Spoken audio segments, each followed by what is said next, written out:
Donald Trump has just announced that he has been informed he has been indicted by the federal government, by Biden's DOJ, relating to the classified documents in his home. This coming on a day when a new report has come out showing that Joe Biden received a bribe to fire the Ukrainian prosecutor from someone in Burisma. Or I want to make sure we're very careful and very clear. We've got what appears to be FBI confirmation that Joe Biden was bribed. The bribery is related to firing the prosecutor. What many people long suspected or believed. We got a lot of big breaking news to talk about. Donald Trump being indicted for the second time. He'll likely be indicted a third time in Georgia. And then we have the Ron DeSantis campaign using AI images of Trump hugging and kissing Dr. Fauci. Now, to be honest, that one's substantially less consequential than the others, but it does pertain to the election and everything, so I think we should bring it up. I'm not going to waste time. Let's jump right into our sponsor spot, castbrew.com. If you want to support our work, Cast Brew Coffee is our coffee brand. Go to castbrew.com, purchase our coffee, because it's very, very good. It really is my favorite. And we're sponsoring ourselves. So instead of relying on other companies to sponsor the show, we started our own company. We're going to build culture. We're going to challenge the machine. With your support, we'll keep doing more. So go to castbrew.com. But also go to timcast.com, click join us, become a member to support our work, because we actually do have a rather spicy, uncensored, members only show coming up at about 10 p.m. tonight. You don't want to miss it. Again, not family friendly, but definitely sign up, become a member, support our work directly. You can follow the show at Timcast IRL. Don't forget to smash the like button, subscribe to the channel, share the show with your friends. Joining us to talk about this and so much more is Adam Weiss. Thanks for having me, Tim. Adam Weiss. I'm CEO of AMW PR, Strategic Political Communications Company. I'm the guy people call when they're in Rikers or real crisis situation happens. And one of these old friends of mine who was in Rikers a dozen ago just texted me and said, Trump's been indicted again. I can't believe this happened. So it's a sad day in America, and this shouldn't happen in our country. Right on. Well, thanks for hanging out. We also have Alad Eliyahu. Hey, what's up, everybody? I am Alad. I'm a reporter here at Timcast News. You can find me and other journalists here at Timcast News work at Twitter at Timcast News. Thanks for having me, Tim. Right on. Seamus Coughlin. Look who we have here, Elad, back again.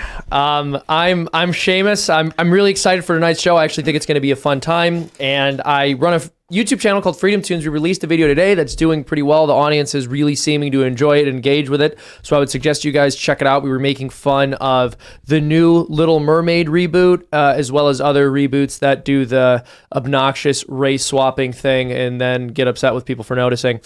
So go over there, check it out. I really think you guys are going to enjoy it. We had guest stars Adam and Sitch on it. It was a fun project. Well, hello, everyone. Ian Crossland. I am a wizard and a shaman. Also, we have Serge Duprea. Hey, yeah, I'm here. I'm excited for today's show. Good to see you, Elad, as always.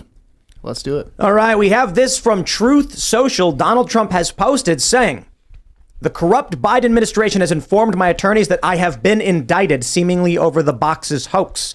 Even though Joe Biden has 1,850 boxes at the University of Delaware, additional boxes in Chinatown, D.C., with even more boxes at the University of Pennsylvania, and documents strewn all over his garage floor where he parks his Corvette, and which is, quote, secured by only a garage door that is paper thin and open much of the time.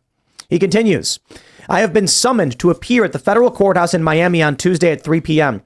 I never thought it possible that such a thing could happen to a former president of the United States who received far more votes than any sitting president in the history of our country and is currently leading by far all candidates, both Democrat and Republican, in polls of the 2024 presidential election.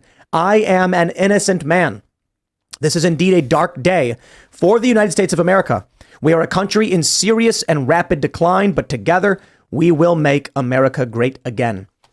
Elon Musk has chimed in, responding to ALX, posting this, saying, there does seem to be far higher interest in pursuing Trump compared to other people in politics. Very important the justice system rebut what appears to be differential enforcement, or they will lose public trust. Elon, I appreciate the sentiment, but you are a couple years too late. It's happening. The federal indictment by the Biden DOJ is direct election interference. It is subversion of the United States election. It's just, I don't even know what to say other than, look, man, I don't see how this country remains on this path. I don't see how the United States stands and continues to function when you've got the sitting president filing an indictment against his chief rival. And the same day, and we'll get to it in a minute, where evidence is coming out proving Biden is corrupt and was taking bribes. Well, not just Biden, right? The entire political establishment has been for a very long time, and we've seen selective prosecutions occur. I think in the case of Dinesh D'Souza, it was very obvious that his prosecution was politically motivated, though he did commit a crime. It's one that typically is not pursued, in one which almost never carries the penalty, which he received, which was jail time. So this has been happening for a while here, and now they're just moving on to higher and higher profile people, like the former president of the United States and one of the number one polling people who's currently running in 2024. When Donald Trump said that if he was in charge of the justice system in the United States, Hillary Clinton would be in jail. And an absolutely brilliant moment, which was hilarious and very rhetorically effective, the response from the media was, this sets a very dangerous precedent. Now, I think it's a little bit different, right? Because there are things that Hillary Clinton has done that we can point to and say, almost anyone else who had done these things would at the very least be investigated and very likely be prosecuted. Now, with Donald Trump, what they're trying to nail him for is having classified documents, even though he as president had the authority to declassify them and did so. So there's absolutely nothing here, but they want to lock him up because he is setting an example for the American people, and so now they need to make one out of him. I sure think that Trump, I bet Trump regrets not prosecuting Hillary Clinton. He was like, we're going to lock her up. And then as soon as he got elected, he's like, we're not going to do it. And now he's probably really upset that he didn't, because they're coming after him with everything they've got. Well, he had a weak Justice Department from the beginning. Remember, Sessions gave in right away. It must have been a month into the administration. They went after Flynn. VP fired Flynn. And we sat through 4 years of this Russia hoax. Every day. CNN, MSNBC, the whole mainstream Russia hoax. And there was nothing there.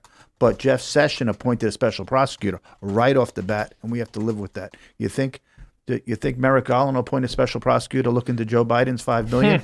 Never. We have two tiers of justice in this country. I thought it was interesting that they released this on a Thursday at 7:40 p.m. right before we go live. Like, I'm not saying we're the center of the universe, but do they want to make a public spectacle? Is this more about Trump announced it? That's true. That's true. I was watching Timcast and I thought, quite frankly, they should break it. I would love that.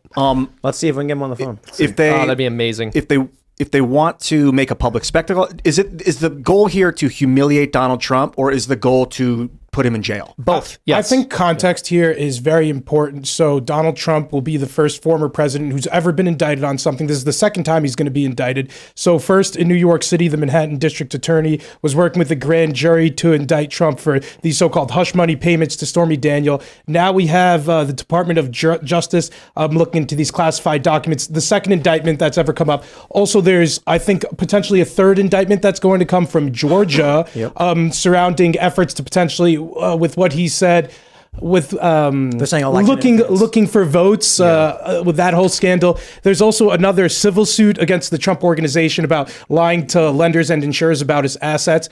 But what's key here is that this is the first former president to be indicted. And I know there's a myth that nobody's above the law, but guess what? The president and former presidents actually are above the law. There's a lot of things that people could have thought of to indict former presidents on. We spoke about it earlier. Barack Obama droned American citizens overseas. Whether or not that some people think that's justified, that's something that could potentially be indicted on. People call George Bush say that he started an illegal war in Iraq. But no, the first indictment of a former president that we're seeing is initially for hush money payments, and now this declassified document. Elad, you're gonna start making me support this. I mean, if this opens the door for us to go after former presidents and prosecute them, man, I hope he gets off, and he should. But let's do it. Well, what's it say? If this is the first former president. No, agreed. I agree. I'm giving you a hard time. If they indicted Trump over the commando raids in Yemen that resulted in the death, allegedly, the death of an American girl, Abdulrahman al-Awlaki's sister, that one is more conjecture than Abdulrahman al-Awlaki, but should be investigated. If they indicted him for that, said an investigation found this to be the case, I'd be like, well, what do you want me to say? You order these raids and you kill American citizens, you get charged. They're not doing that. They're not. Because why would you want to won't do that, because then everyone's going to be like, Mr. Obama, right this way, sir, into this vehicle. You know what, though? They're so shameless that they would prosecute Trump for something like that and just not look into Obama or Biden. I mean, that's the whole point here, right? And then these people are all criminals. And then all the people on Twitter would be like, well, actually, it's justified because in this instance... Yep. It's also dangerous, though, because when a Republican president will eventually get back into office, we will see attorney generals in different states say, hey, let's go indict a former Democrat. Let's go investigate until we find something. A good prosecutor could indict a rock. So Right. We don't know what the indictment is right now. It's definitely a process crime, which is kind of a joke. And years ago, they got Martha Stewart on a process crime. So when you bring enough of a staff in front of the grand jury and somebody forgets one little thing because they can't have the exact memory, you're lying. So it's very easy when you have the whole weight of the Justice Department behind you, millions of dollars. They can get you on anything. This is a real joke. They're not going to get him that he's holding documents because he's ex-president. Then you'd have to go get Biden. You'd have to go get Pence. You'd have to go get Obama. So it's just going to be a silly process crime, but they want to stop Trump from running, and they want to stop him from. do you guys want to see, when a Republican is eventually president again, that attorney generals from red states go after former Democrat? Absolutely. Joe Biden? And Yeah, former Republicans. Yeah, And all former Republicans. Go too. after Bush, Yeah. go after But it's so Obama, go after partisan. Biden, That's go not after what- all of them. That's not how it would be, though. It'd be hyper-partisan. Depends on the Republican, but you're probably right. Most Republicans wouldn't. But I think somebody like Trump would. Maybe, yeah. I think part of what makes this country great and has made it great is that we haven't fallen into petty squabble like that in 250 years. Like, we just don't do that because we have bigger issues. Shorten your time span here, buddy. Okay. 80 160. years. Yeah. I mean, it's been 160 since the years. Civil War, you could say. Right. Okay. But Well, for I the guess most it's fair to say part, petty squabble. That was that wasn't was a petty. big one. Yeah, that was a big deal. We had to end slavery, and it was a big problem. But this is like just the he said, she said. He's carrying a box of documents. He signed this paperwork. He ordered that kill. He ordered that kill. Like, yo, it's the biggest military in the world. It's the most dangerous machine on earth, and someone's got to point the buttons, point the guns. I just, there's so many more bigger problems on earth that we should be focused on than arresting past political opponents. It's so ridiculous, man. It's a dangerous, dangerous I escalation of a tit for tat is what's going to happen. Well, this is what's really shocking. I shouldn't say shocking, but something worth pointing out. And it's that there are two segments of the population, and they're relatively large demographics. Okay, these are people who are either in category A, willfully ignorant, or in category B, not willfully ignorant, who believe that this is the first time since Nixon that an American president has done something worthy of pursuing with an indictment or charges. Yeah. There are people who are looking at this and they're saying, oh my goodness, all of our presidents have behaved within the law and haven't committed war crimes, haven't betrayed the American people, haven't betrayed their oath of office. And then Donald Trump came along, and there are good reasons to indict that man. And the best of them is that he had declassified documents that he declassified himself. People are willing to believe this. Well, the remarkable thing is the logic makes no sense.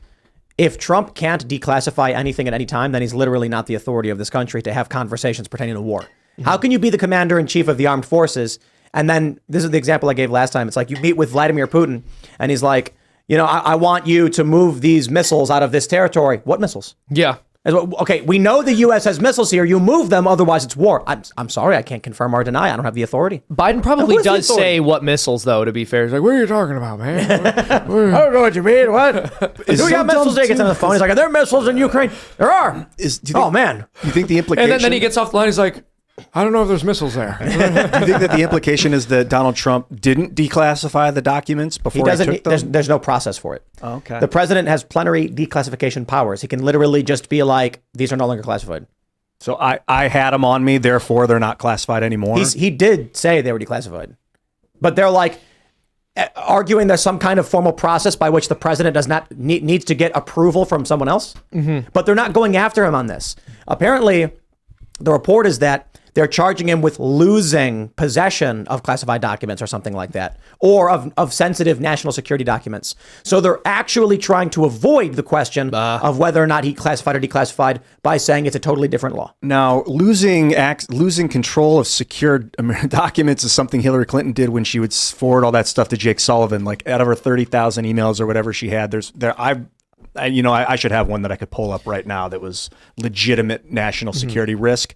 But she was, as far as I understand, not supposed to be forwarding Secretary of State documents to this guy, Jake Sullivan. Well, Ian, I think there's a good argument to be made that every single one of the 30,000 emails that Hillary Clinton deleted was a potential national security risk if she were to be elected, for one very simple reason. She didn't want people to see those emails, and there was a receiver, which means there were people who would have the leverage over the sitting president of the United States of being able to release these emails that she deleted when she was subpoenaed. So that in and of itself means that someone else could end up pulling the strings, or someone else could end up being in a position where the president owes them this favor because they have blackmail. You mean because someone else received documents from Hillary? That means anyone could have them? Well, no, my point is, so Hillary Clinton has these 30,000 emails, and then she deletes all of them because she clearly doesn't want an investigation to be looking into those emails. She doesn't want the American people to see them. Well, here's the thing. She can only delete those emails on her end.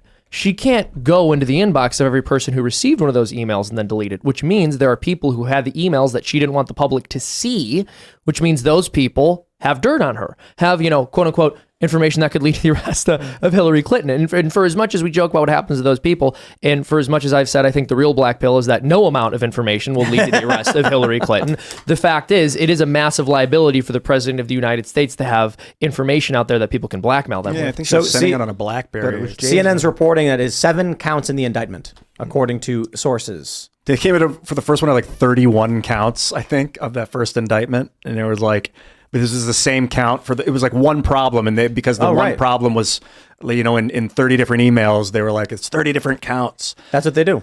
Man, I don't even want to. It was more than 50,000 pages of private emails for Hillary, by the way. I don't even want to prosecute Hillary. I just want people to know about it. Funny enough, he isn't the only president. We do need to prosecute Hillary. We do. I was kind of glad he didn't go through with it, and I was devastated when he said that on stage because it really did set a precedent.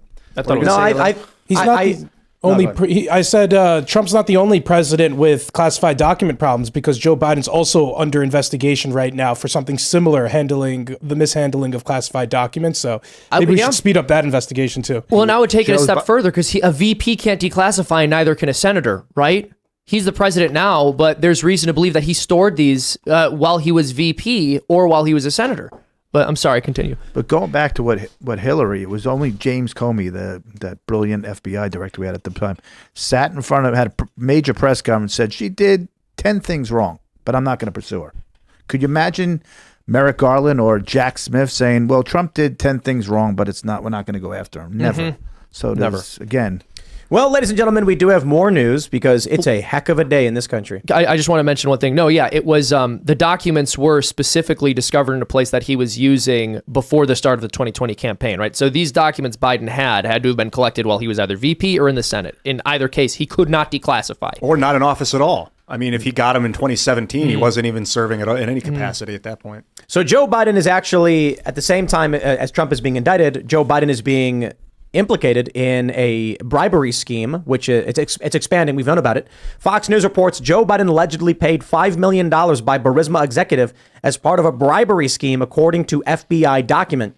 Biden's son Hunter was a board member of Burisma and also allegedly in on the scheme. It's actually fairly simple. They wanted the prosecutor fired. The Post-Millennial reports MTG reveals FBI informant reported Biden was bribed to have the Ukrainian prosecutor fired who was investigating Burisma. On Thursday, Rep. MTG held an emergency event after reading the FBI's FD 1023 form that alleges a bribery scheme involving Joe Biden during his days as vice president, revealing that payments were made to the Biden family by Burisma, the Ukrainian oil company, which Hunter Biden sat on the board of. Back in 2015-16, Burisma was looking to buy a U.S.-based oil and gas company, and this came from being advised by Hunter Biden and his partners. Biden said Victor Shokin was corrupt. This is around the same time of his meeting, which was when Joe Biden as vice president said that prosecutor Shokin was corrupt. So we basically know what happened. Joe Biden goes to Ukraine, threatens the president. He says, if you don't fire the prosecutor, you're not getting the loan guarantees, which is illegal. He doesn't have the authority to do that. Those are congressionally approved loan guarantees. They told him that, and he says, call the president, see what he says. He says, well, SOB, guy gets fired. And then we got in someone good, which is a complete fabrication. Victor Shokin, the prosecutor, was investigating Burisma. I think there was at least a dozen or more active investigations. And now we have, from this FBI document, what appears to be confirmation. It's all true. The quid pro quo. in the situation. I remember a president getting impeached for something like this. Yeah, quid pro quo. I remember hearing that. Right? Remember that little phrase so much? constantly. This is the pro to the quid pro. Here's They the $5 impeached million. Donald Trump for what Joe Biden did. And now they are trying to indict Donald Trump for something Joe Biden also did. also did. And all Trump did was say, "Can you look into this?" That's all. Yep. Well, and also, but even this, right? I get the point you're making, but it's a false equivalency because with the stored documents, Biden had no power to declassify, and Trump did. So when people say these are the same thing, it's like, well, no, it's not, because what Biden did was worse. Maybe. And same here, right? I don't know how to verify if they declassified it or not. Because what if Obama's like, oh yeah, I declassified all that stuff Biden's got in his garage. Yes. He was the president. He wasn't the president at the time. Obama. I mean, But if we found Obama had documents, well, he was the president, right? But if the VP has documents that Obama declassified, Oh, I get what you're saying. I'm sorry. I misunderstood. Well, we would need Obama to come forward and say, oh, yes, and I gave those to him and said, keep them in your garage. That's a good idea. And leave some at your weird little office in Chinatown. I'll do that. Good job, Joe. Maybe that happens. Maybe, but we have no reason to believe it. Man, I want to know more about this FBI release. If you took, we're all into politics, we watch this every day, but if you took an average group of people that didn't watch politics and you lined them up and you said the crime, Trump had documents, Biden 5 million, so-and-so, I guarantee 90% of them said what Biden did is by far the worst. And Tim, if you Google right now, I bet nobody has this covered in the media except for Fox Mike News. Cernovich pointed out they timed the indictment with the Day of release. the Burisma information. However, if that's true, Trump's the one who posted about it. To be fair, though, CNN did report it as well. So maybe Trump came out and said this because it was getting picked up. I think they were planning on releasing it next week, is what I saw, the indictment announcement. But maybe because this was dropping today, they were like, let's just get it out early. Yeah, CNN's reporting on the issue came 40 minutes after Trump's truth post. So Does it cite not his sure. truth post? It does, yeah. Yeah, it sounds like came out Trump after. wrote the story. Get ahead of it, DT. Right. It may be that Trump is the one who basically, look, the headline for this episode of Timcast IRL before the Donald Trump indictment came down was Joe Biden, Burisma scandal, report confirms bribery, blah, blah, blah, blah. And now we're reporting on And now the lead story is Trump is that is indicted. exactly what the media narrative would like it to be anyway. They want us to be talking about Donald Trump right now and not Biden. This is, I got to know more about this FBI document. I mean, I don't know what to trust, who to trust. I know there's a lot of evidence that Biden went over there and did some dirty work to get that prosecutor fired. I mean, he admitted it in public. And laughed firstly. about it. Yeah. So last time Trump was indicted, he raised $34 million and got a little boost in the poll as a result of this. What do you guys think the electoral consequences of this will be moving This is forward? a federal indictment. This is big. Do you think it'll give him a bump and more yeah. like a rally around our guy effect as a result of this? I have to wonder if they really just want Trump to be the nominee. They definitely want They Trump don't to be want the nominee. DeSantis. Yeah, but do you think that's what the move here was to make it seem like we're going after Trump and then make all the Republicans defend him? Because now what is DeSantis going to say about this? So- Well, I don't know what the move was or whether it was intentional, but what I will say is, even though earlier I alluded to the fact that there are some Americans out there, and a disturbingly large number of Americans, who think that this is the first time in decades a president has done anything illegal or worth civil authorities looking into. The reality is most people do know that's not true. And so when one president is indicted by a system that they know is corrupt and that they know allows for elites to commit crimes and is allowed for other presidents to commit crimes, they go, interesting, why him, right? He must be doing something that's different from all the things these political leaders have been doing to screw us for a very long time. I think people on both sides of the aisle and moderates can see that. If you're a Democratic strategist, you want Trump in the general, and then I mean, indictments are political. All of this is obviously political, but then indicting him to try to make him more popular in the primary would be a decent Democratic strategy. I think that's true. Oh, you make him more popular in the primary, then in the general, you make it so he has to. You want him in the out? general because theoretically DeSantis does better against Biden. But also, I'm thinking if you're indicted, it doesn't play as well to a general audience as it would to a primary audience. Yeah. Well, sorry. The vibe I get is that they want to make it so that Donald Trump cannot run for president again, which is going to inflame so many millions and tens of millions of people. Why on hell's green earth would they do that? I mean, maybe they really believe that Donald Trump would win. There's one person that What has was the that? authority to pardon him. Joe Biden right now. What if he does? Just be a nice guy. Of course, man. Superman. Yep. I want to see some Biden Superman memes if that happens, but that's, That'd be an awesome coming together moment if Trump was indicted for something, and then Biden just told him, "Hey, it's okay." Because if you're indicted for Trump 7 locked Biden up. crimes by the feds, this is hard.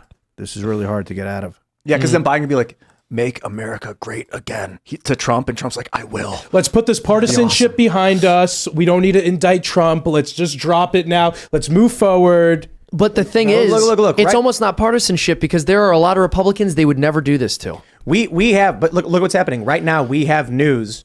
Joe Biden was allegedly paid $5 million as part of the Burisma bribery scheme, and we just keep going back to Trump. Yeah. I don't know. I don't know if that was the right play by Trump to be posting about this, because we would be just going heavy into Hunter Biden, the crack, the diary, all of this stuff. Instead, it's like, yes, Joe Biden did this thing. And anyway, here's Trump. He Yeah, fair fundraised enough. so much after the first indictment. I'm sure he's going to raise a ton of money after the second indictment too. But so this is an interesting point you're making, because I've said in the past, I think it's very possible that the left-wing establishment is trying to engage in another attempt at the Pied Piper strategy. They want him to try to run for president, or not just try, but for him to get the nomination because they think he'll lose a general election. But I've heard other people who believe that Trump would lose the general election kind of make the opposite argument to the one you're making. So I was having a conversation with Will Chamberlain a couple of months ago on my podcast, and this was right when the documents being found at Joe Biden's house was a news story. And I asked him, why do you think that they would be leaking this now? And his response was basically, I think the reason they're leaking this now is because they don't want to prosecute Trump because that might prevent him from running, and they want him to run. So I think prosecuting him or not prosecuting him could be taken as the Democrats wanting him to be able to run in 2024. So it's tough to say. He can run either way, but I think what they want to make sure is he is hindered from campaigning. But they got to know. I mean, maybe they really don't know how good this is for his publicity. What if Joe Biden gets indicted because of this story? The other story that we were talking about? Oh, yeah, the $5 million that he received, allegedly. Everyone who runs just gets indicted, and then their VPs get indicted to a smaller jail. No one knows what to do to win, so it's just different law enforcement agencies indicting each other. That's your campaign now. Local sheriff is just like, oh, Joe Biden once was speeding in my neighborhood. It's like, well, I guess he's got to come to court and can't campaign anymore. Where's the... we haven't really read into this story much. Do you know what this alleged payment was for exactly? To get the prosecutor fired. Yeah, we did read it that. was just straight... I guess we did. It was just straightforward, like, hey, here, get this guy fired. Burisma was being investigated by the prosecutor. There were a dozen or more investigations. And then Joe Biden swoops in and gets the guy fired, and then the investigation stops. Did they send it to like a family trust or something? A I don't Biden know. family trust? I mean, we saw those emails. We know about 10% for the big guy. We know that this is what they've been doing. Let me just add these layers and bring these stories together for you. Joe Biden is the president right now. It is his Department of Justice going after Donald Trump. Donald Trump said, can you please look into this? So they impeach him. Then Joe Biden becomes president and now is going after Trump, presumably because he's the only one who knows. Not literally, but he's going after the guy that tried to take him down. And if Donald Trump gets elected, Joe Biden's in serious trouble, and his family is too. So Biden's probably like, screw it, burn it all down. But I mean, this is what really tricks me out, man, is that these people would put selfish needs and wants and desires ahead of the good of humanity. That's why they're in politics. So Donald Trump posted a video response. We're going to play this video for you right now. We have this from Truth Social. He says, I am an innocent man. The Biden administration is totally corrupt. This is election interference and a continuation of the greatest witch hunt of all time, Make America Great Again. Let's play the video. Turn it up. I got it. Just got it. Yeah, look at him. Get some lighting on your face, Don. And yet, they go. Wait.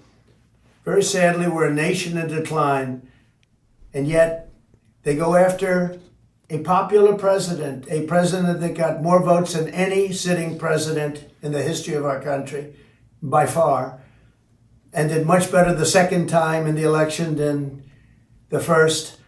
And they go after him on a boxes hoax, just like the Russia hoax and all of the others. It's just been going on for 7 years.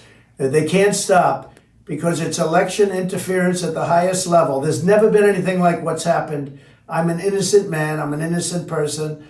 They had the Mueller hoax, the Mueller report, and that came out, no collusion after 2.5 years. That was set up by Hillary Clinton and Democrats. But this is what they do. This is what they do so well. If they would devote their energies to honesty and integrity, it would be a lot better for our country. They could do a lot better. They could do a lot of great things. But when you look at what's happened to our country in the last 3 years, we were energy independent. We had a strong military that wasn't woke. We were doing so well. We were respected all over the world. We got the biggest tax cuts in history, biggest regulation cuts in history. And what do? You have a president where an election was taken, got more votes than any sitting president in history by far, never anything even close. And they come after me because now we're leading in the polls again by a lot, against Biden and against the Republicans by a lot. But we're leading against Biden by a lot, a tremendous amount. And we went up to a level that they figure the way they're going to stop us is by using what's called warfare. And that's what it is. This is warfare for the law. And we can't let it happen. We can't let it happen. Our country is going to hell. And they come after Donald Trump, weaponizing the Justice Department, weaponizing the FBI. We can't let this continue to go on because it's ripping our country to shreds. We have such big problems, and this shouldn't be one of them. It's a hoax. The whole thing is a hoax, just like Russia, just like the fake dossier was a hoax. You saw the Durham report. You saw the Mueller report.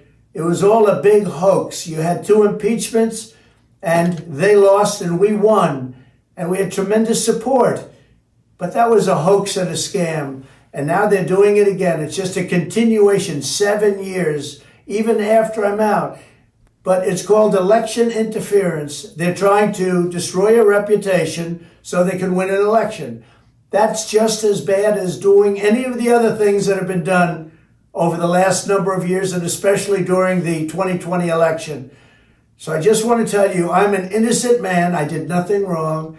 And we will fight this out just like we've been fighting for 7 years. It would be wonderful if we could devote our full time to making America great again. And that's exactly what we did. But now, again, our country is in decline. We're a failing nation. And this is what they do. I'm an innocent man. We will prove that again. 7 years of proving it. And here we go again. Very unfair. But that's the way it is. I just want to thank everybody. We are doing something very special for our country. We're putting America first. I always put America first. And that's why we were in a position. Unfortunately, that position is no longer valid because they've done such a poor job. But we're in a position where we're going to make America great again. I'm innocent, and we will prove that very, very soundly and hopefully very quickly. Thank you very much. I think he said I'm innocent like 8 times. Yeah, that would make, if someone cut that up and made an auto-tune of a song called I'm an Innocent Man, that would be so badass. That actually would be. And he is innocent. Place Until bowling. proven I just guilty, do. he's innocent. Yeah, I think he's just generally innocent because I don't believe anything they're levying against him. So Yeah, exactly. Mr. Weiss, you're But a I- crisis guy, right? that's what I was going to say. What's going on here? A lot of times I have this scenario with clients, and the lawyers always say, don't speak. And I say, don't listen to lawyers. They're just going to hold you back. It's very important that President Trump spoke right now. 50, 60 million people want to hear from him. He showed strength. He showed confidence. He showed that he's still in high spirits because probably most of his attorneys are saying, don't say anything. Don't go out there. Keep it quiet. You might slip. You might say something. With Trump, you never know. But it's very important, I think, tonight that he spoke out. And I would have given the advice, speak out. what if like he posted a video and he was crying? That'd be so like behind awesome. a bed sheet or something, like Chris Crocker. Look, leave me alone. He's just a Well, human. that's what kind of human goes through this. It's unbelievable. Seriously. 7 years Yeah. of torture. And he's still trying to Yes. run. But Trump's the kind of guy I imagine when the camera goes off, he starts like punching the wall. He's You not think the, so? Yeah, I don't think he's the kind of person who's like, I can't believe they're doing this to me. Like, why won't they stop? He's the kind of guy who's like, I will destroy them. build me maybe not something that great so intense. I can destroy it. No, And but I build me bet- another one. I bet he's like raising his voice. I bet he's going to his lawyers, be like, "Why isn't anything getting done? How is this still happening? I want lawyers." Yeah, he looked Yeah, I like he could was see something freaking like out in I, that video. I was there the night he got indicted from the city district attorney, and he flew right in and did a big speech at Mar-a-Lago. We went upstairs afterwards, and he's DJing the whole night, 2 a.m. What? Like on the record? Yeah, He's like he DJing? takes his he takes his iPad. He takes the iPad when he's there, and he becomes the DJ. That's and plays awesome. the tunes. Are you serious? He's like just picking music. So that night, yeah, he goes. It's pretty good too. He goes from Sinatra to Elton John. I'd rather He's got imagine good it with tunes. like the one headphone. Yeah. Like, You ruined that by giving more details. I was One of hoping the he was like, iPad. It's a cartoon And I made to be said, made. he just got indicted. what was it gonna And do? he's you playing tunes at 2 a.m. and having a great time. I said, unbelievable. I right? think he's a DJ. He's like getting indicted repeatedly. This is the coolest president we ever had. It's not even a know? He's question. getting That night. indicted. He's probably got a lot of street cred. Trouble with the law. Yeah, we Yeah. did a cartoon about that a little while ago, and now it's happening again. It's like I don't know why I bother to keep making these every week when the news is just reruns now. Yeah. One of my favorite lines from him that he says constantly, and he said it a couple times in this speech, is that he received the most votes of any sitting president specifically because Biden wasn't a sitting president, obviously, at the time. But he keeps saying that the most votes of any sitting president. He's not sitting It's a right now, good- quite frankly. He's laying down. You know he's not awake. It's just like a standing funny up. cop out when he's not the president right now, and he just keeps saying It's that. true though. It is true. From a sitting president, yeah, but And Biden still got more votes. But his than him. point is no other what is it? No other sitting president received more votes and lost. Sure, but Beating an we're a incumbent. growing population with more voter participation every 4 years, so it's like it's an Right, easy stat right. to nip. Well, I at. think we've never had COVID- more money in our economy than we do right now. Well, But we've inflated COVID that. played a major role in why this didn't look the same way as it did because they basically just locked everybody in boxes and then tortured them for a year. them vote online. and then mail-in ballots, right. and that played a huge role, which DeSantis said he wants to start doing aggressively, and we'll see if Trump follows up with a similar Do strategy. you guys think I that think he will. Don Jr. was talking about it. I mean, he doesn't. Oh, they're all speak for talking about Trump, it. but- I just think like the fabric of this nation has been ripped to shreds. Oh yeah. And now it's just, before it was things were heating up. Now at the highest level, like the fact that the Biden DOJ is just like, well, I can't beat him, so let's lock him in jail. But like okay, here ripping we a go. fabric apart, if the fabric is being used to suffocate your friend and you rip the fabric to shreds and save your friend's life, that maybe that fabric needed to be ripped apart anyway. So like, are we better off or worse off since Trump became president, not Hillary? But that doesn't quite make sense, right? The fabric of this country is what stops the people from fighting each other in the streets. The fabric of this country is the basic rule set of, look, we're not going to indict our political rival. We're going to let people vote about these things. We're not going to make up BS charges. Right now, in the public sphere, we know for a fact Joe Biden is corrupt. Politico wrote about this years ago, Biden Inc. We know that his family's fortunes have tracked his career in federal government. We now have another story basically confirming he was getting bribed to fire the prosecutor. Joe Biden publicly admitted he went to the president of Ukraine and said, fire the prosecutor or I will illegally withhold loan guarantees. He just came out and said it, and they don't do anything about it. If the people of this country know for a fact that the government has been weaponized against one half of the population, like we are dangerously close to whatever you want to call it.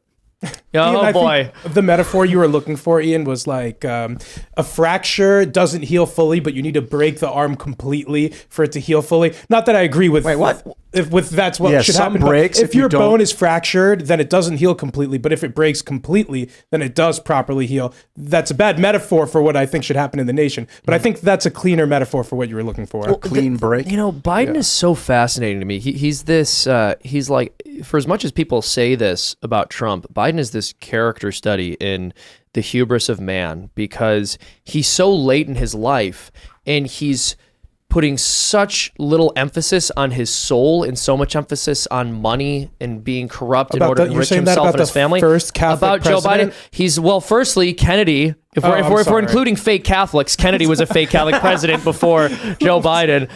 No, I think Kennedy was actually practicing, but we know behind the scenes. I was think doing there were some Marilyn Monroe, things wasn't he? I mean, yeah, that's we not know very there was some godly. stuff going on there that would throw him outside of he was not practicing. Isn't Biden But Irish too? my point is, no, I know you can't trust those guys. That's my whole argument. That's the whole point. But Joe Biden, I mean, Catholics in politics no are Irish flag behind you tonight. I know. What are you talking about? When was there ever one? The Catholics don't need to get into politics because the Vatican has so much power. I don't even know about bother. that, dude. They don't step down into the politics realm. They already. Is that how you feel in kind of a America? joke. No, I know. No, but I do think religious institutions may have more influence and power over Earth than sitting governments. I mean, but that's the thing. I'm Catholic. I love my church, but there are obviously people in the Catholic Church I've been very critical of, and people in the hierarchy. And I think it was Chesterton who said this. But one of the reasons I believe it's the true church is because I don't know how an organization can spend so much time being corrupt and still exist. It's been like 2,000 years with these horrible priests and bishops, and we're still here. Who's going to have faith in the justice system anymore after this? Oh, no, but after this, after this, January it's 6th, such a joke. They got to do something good.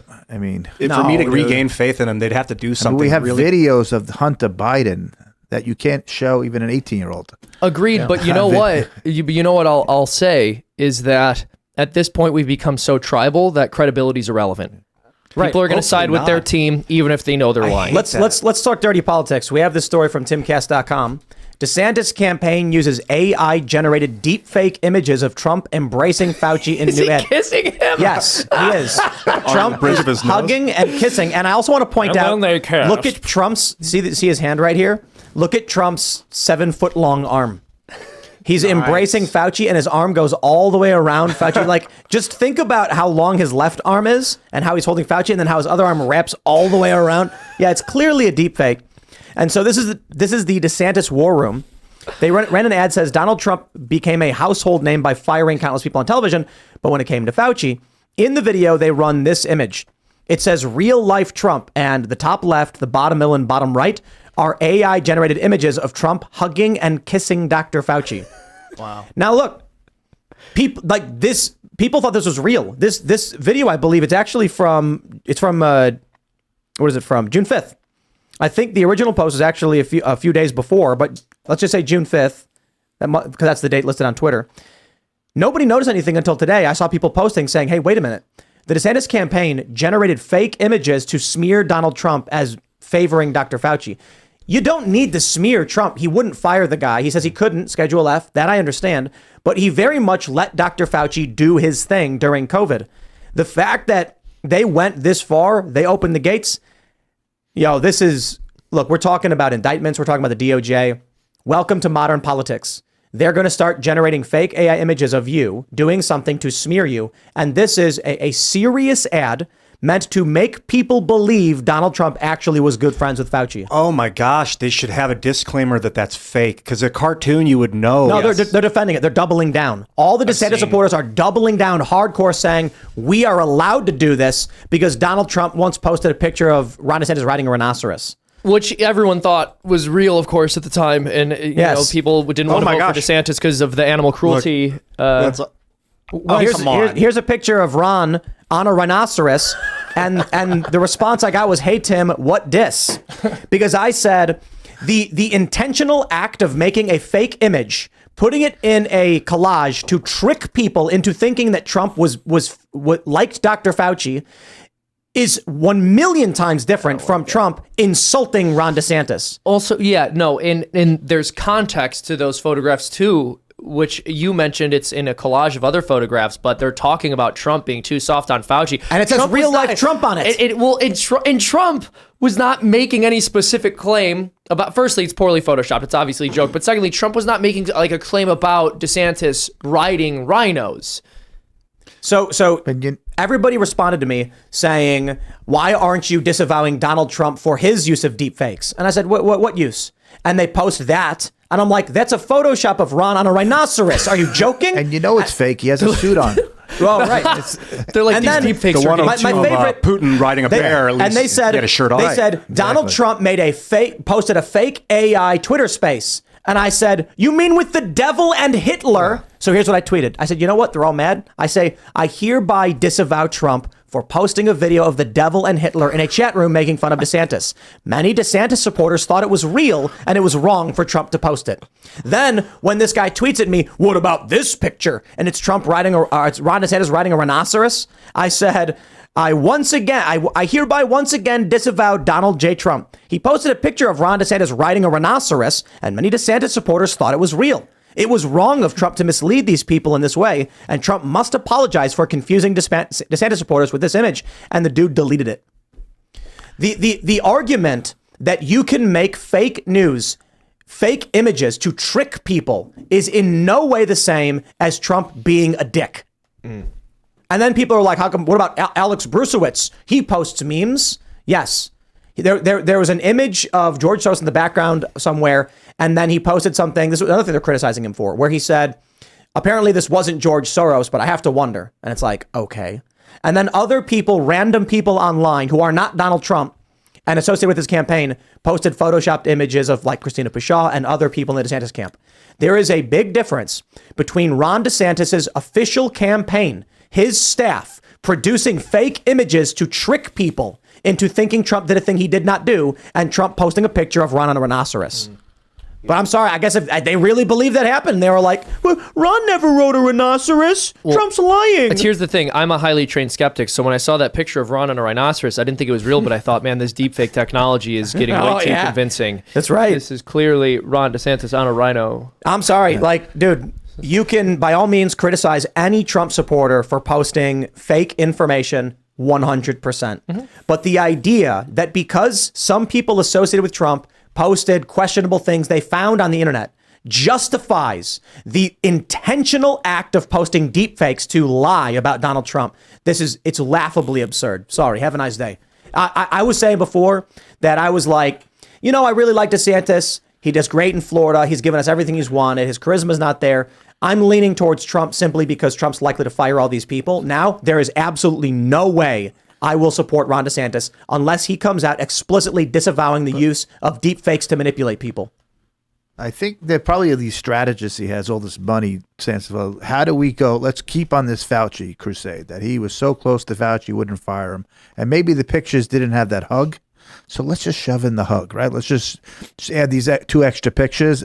It will really push the envelope and show how close they were. And people won't pick up on it. That's fake. But, you know. Not just a hug, a kiss. Like, I feel like, you know, they could have just settled for a hug. They got one where he's smooching him right on the nose there. And they wrote real life Trump. They show a bunch of real clips of Trump saying why he wouldn't fire Fauci. Legitimate criticism. And then it says real life Trump, and it shows him hugging and kissing. Look at this to the left. The White House, the room doesn't even make sense. But the White House emblem, it says Mehihap Wems. Okay. Because AI can't make language. They could have at least photoshopped So that, what was their argument, that the real life was only written on the pictures that were actually literally real, so they weren't trying to... They were No. That's what they're saying. The one that No, they there put was real none life of this was on it. I don't believe Well, that yes, it is. Oh, those were in the ad? Yes, I'll play the ad for you. I'll pull it up. These are in the ad. Like, you're fired. Let's play the ad. Here you go. You're fired. You're all fired. All 4 are fired. You're fired. You're fired. Today I walk in, I hear I'm going to fire him. I'm not firing him. I think he's a wonderful guy. Should you have fired Fauci? So a lot of people asked me that question, and I did it right. Because if you do fire him, you're going to have a firestorm on the left again. Why did you feel unable to fire Fauci? Personally, you're not allowed to. Every time he goes on television, there's always a bomb, but there's a bigger bomb if you fire him. Frankly, you can't win that one. If I would have done it, I would have taken heat.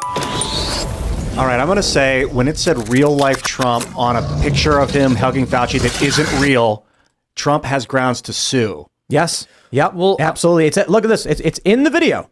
And there's we've got Birdwatch or whatever it's called, community notes. At 25 seconds in this video, a collage of photos of President Trump hugging Anthony Fauci appear. These pictures are not real. They are AI generated images.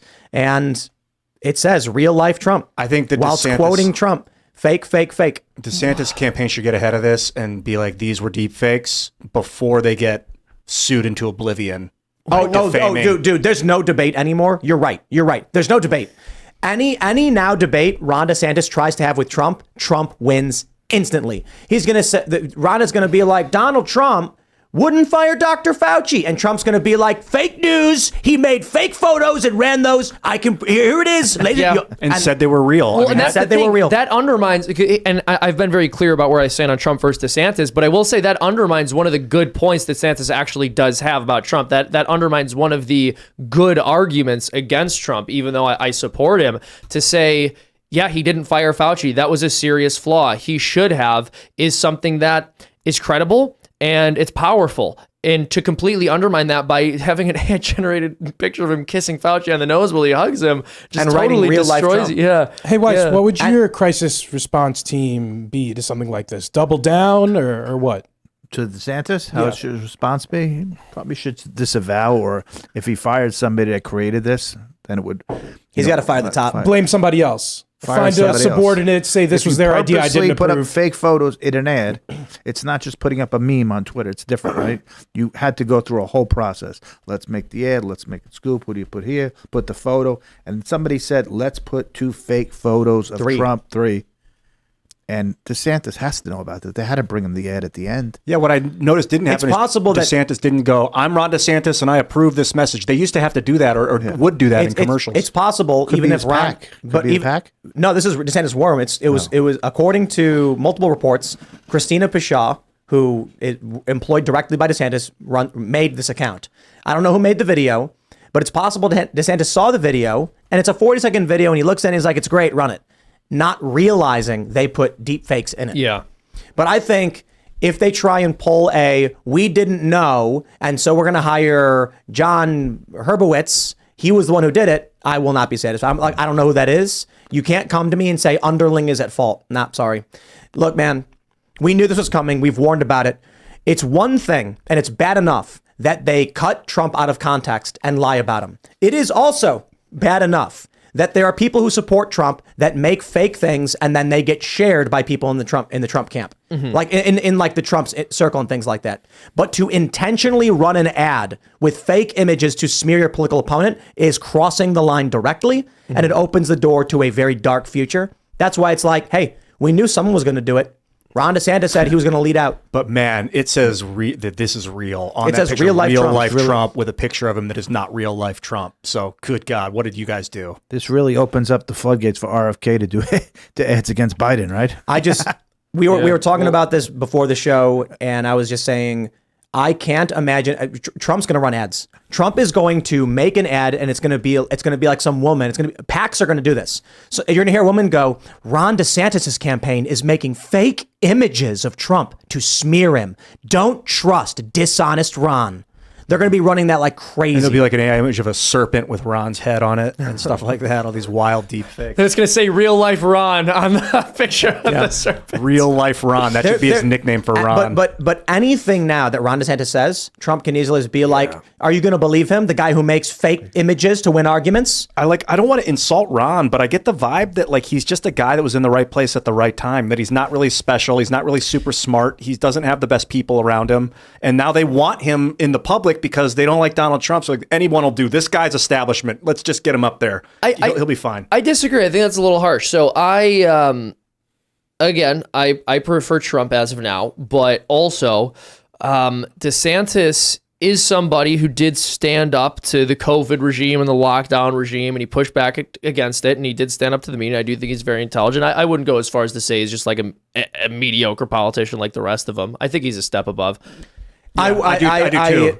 I will vote. What he did with COVID was groundbreaking, and it almost, you could argue that it saved the republic in a way, or it was an indication of how to save a republic. I won't support DeSantis at all. I was never unless he disavows and we see some real terminations over this. It's serious, he gets right? off script and starts talking like a real man for once. The DeSantis campaign choosing to focus on Fauci specifically is a genius move. It is such a potent attack, especially because there are so many Trump supporters who do have so many questions about Operation Warp Speed and Fauci, but they just overplayed their hand for no good reason. This was like a very stupid misplay. You didn't have to do it. Trump was already praising Operation Warp Speed still. He didn't fire Fauci for whatever reason, and that's a whole different conversation, and they could have kept hitting him on this, but such an unforced error is so stupid, frankly. And the response from DeSantis' hardcore fans is it's almost as if they're actually leftists or Trump supporters trying to sabotage Ron DeSantis.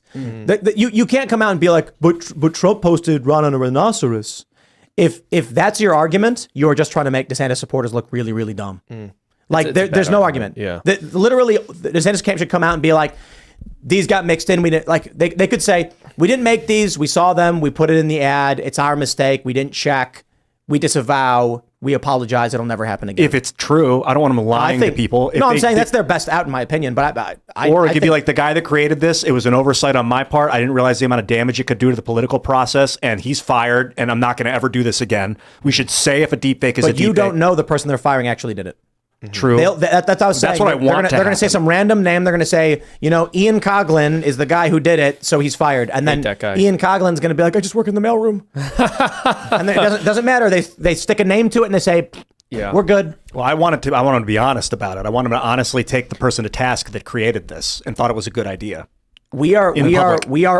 Next year, deepfake technology will be 100-fold better than this. I'm concerned what's going to happen is only after the ashes do people realize we need to legislate. This protection. went unnoticed for 3 days, I believe. I believe it was posted June 5th at 3 p.m. So this went unnoticed for 3 days, and it could have easily continued to have gone unnoticed. And I think that just speaks to the future of what we are going to see with much more compelling AI. We didn't catch this, like Tim said, like, oh, the wording was off. If somebody kept took a good eye to this, they would have been able to spot it. But 3 days, there's going to be a ton of stuff that a lot of people miss. And a lot of articles were probably written about it. Smaller ones being like DeSantis hits Trump on Fauci, and then they did not realize. Yep. I mean, it really is going to get to a point where we look back and we say anything that was published before 2023 as far as photography goes can be inspected to see if it's photoshopped or not, and so we can trust that. Or you're not going to be able to. I think even a point before 2023, because maybe there are people who had this technology before it became widely available and were using it, and we'll find out about that at some point. Who knows? But I think we are going to get to a point where we'll kind of only be able to verify things that are I was old enough. So wrong when I went on Rogan and he asked me about deepfake technology, and I said, no, I'm not super concerned because people have trust. And he asked me if I thought it was going to get bad, and I said I didn't think so. And now that it's all happening, it's just like, it is going to be worse than anyone realizes. What's going to happen is we're going to get to a point where what they're going to say is any image generated after 2023 is not real. And you're going to be like, well, clearly some of them are real. Like, yes, but they can never be, they're no longer admissible in court. Like, one of the big things that's going to happen, I have already witnessed this. Courts have admitted fake AI generated images. We saw it with Kyle Rittenhouse. But I can tell you about other court cases, definitively, that have said they absolutely will admit deep fake videos, and it is the responsibility of the person disputing it to prove it's not real. That's what the courts are saying right now. Crazy. Man, people put a lot of faith in the intelligence of the authority and not necessarily intelligent people. Well, that's gonna be insane. wild, the dude. idea that the burden has to be on you to prove these things wrong. We were talking about this with another guest who suggested there's going to have to be an entire new field of forensics that builds up to dispel these things. But I think in the long run, well, I mean, but that's the point I'm making is I think in the long run, it might become impossible. The technology will get so good that you can't investigate these things. It's impossible now. The remedy for someone introducing deepfakes to court is for you to bring an expert in. So what happens is, let's say you have actual video evidence of Donald Trump doing a backflip, and you're in court and you say, Your Honor, Trump did the backflip. Here's the video, and Trump goes, "It's not real. It's a fake video." And then Trump's team just goes to an expert and says, "Is it real?" And they go, "Yeah, that's real." I said, "Okay." Next expert, "Is that real?" "Yeah, that's real." Next expert, "Is that real?" "How much are you going to pay me?" What's your rate? $5,000 a day. We'll pay you that. It's fake. Come on down to Chinatown. They bring him into the courtroom, and then he says it's fake. What's extra unnerving to this too is that it'll bring all photos and videos, even of the past, into question. Yep. It's and then there's going to be revisionist history for everything, and it's going to be very bad. This is the door right now. Images of Donald Trump hugging Dr. Fauci, and if you take a look at them. If they only used the one on the bottom right, that they would have gotten away with it. The one in the middle, in the bottom, where Trump has his arms around him and he's holding his fist, is very strange. The top left with Mehehap Wems in the White House emblem, clearly fake. The one in the bottom right, you can't really tell except for the textures. And someone might say, no, that's real. They could argue that. They made the mistake of using three, with one being discernibly fake, which then provides evidence the other ones are likely fake too. Honestly, though, man, from a distance, I'm sitting at, they all look real. This all looks real to me from where I'm at. Now imagine you're in an airport and this ad runs on the TV, or a news outlet covers the ad and says, take a look at this ad run by the DeSantis campaign.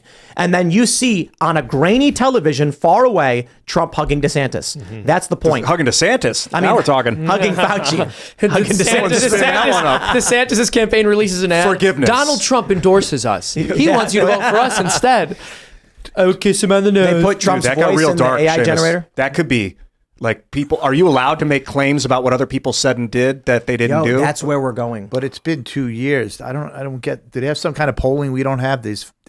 So he gave him another hug. Is it really gonna boost DeSantis? Well, and not Trump. I mean, like a quarter to a third of Trump's base, those diehards, absolutely hate the vaccine stuff and hate the Fauci stuff, hate all the lockdown, Operation Warp Speed. Think all of that stuff is super toxic. And I do think it was a potent message. The more he brought it up, but now overplaying his hand kind of ruins it. Exactly. Yeah, like when Trump, he can bring this up and he can say, you didn't fire Fauci, you pushed the vaccines. Oh, did I kiss him on the nose, Ron? Really? Did I give him a big bear hug and kiss him on the nose? This man's ridiculous. Right. Just easy to It's like, dismiss why now. exaggerate if the truth is already bad enough? Even focus on Operation Warp Speed, because a lot of Trump supporters are really against that. But like, to do something so stupid, again, an unforced That's error. why I said the not intelligent vibe I get from him, or that he's surrounded himself with really poorly educated, like people that just don't get it. Because why would you do that? Why would you sabotage yourself when your enemy is making a mistake? It's like the oldest art of war. Obvious. Someone just pointed something out. The bottom image with Trump hugging Fauci is actually it's a Photoshop from when he hugged the flag. So you remember the picture of Trump hugging the flag? Yeah. It does look like that. I'm not 100% sure about That's kind of how I think AI works also too. takes things. By Yeah. grabbing them. Yep.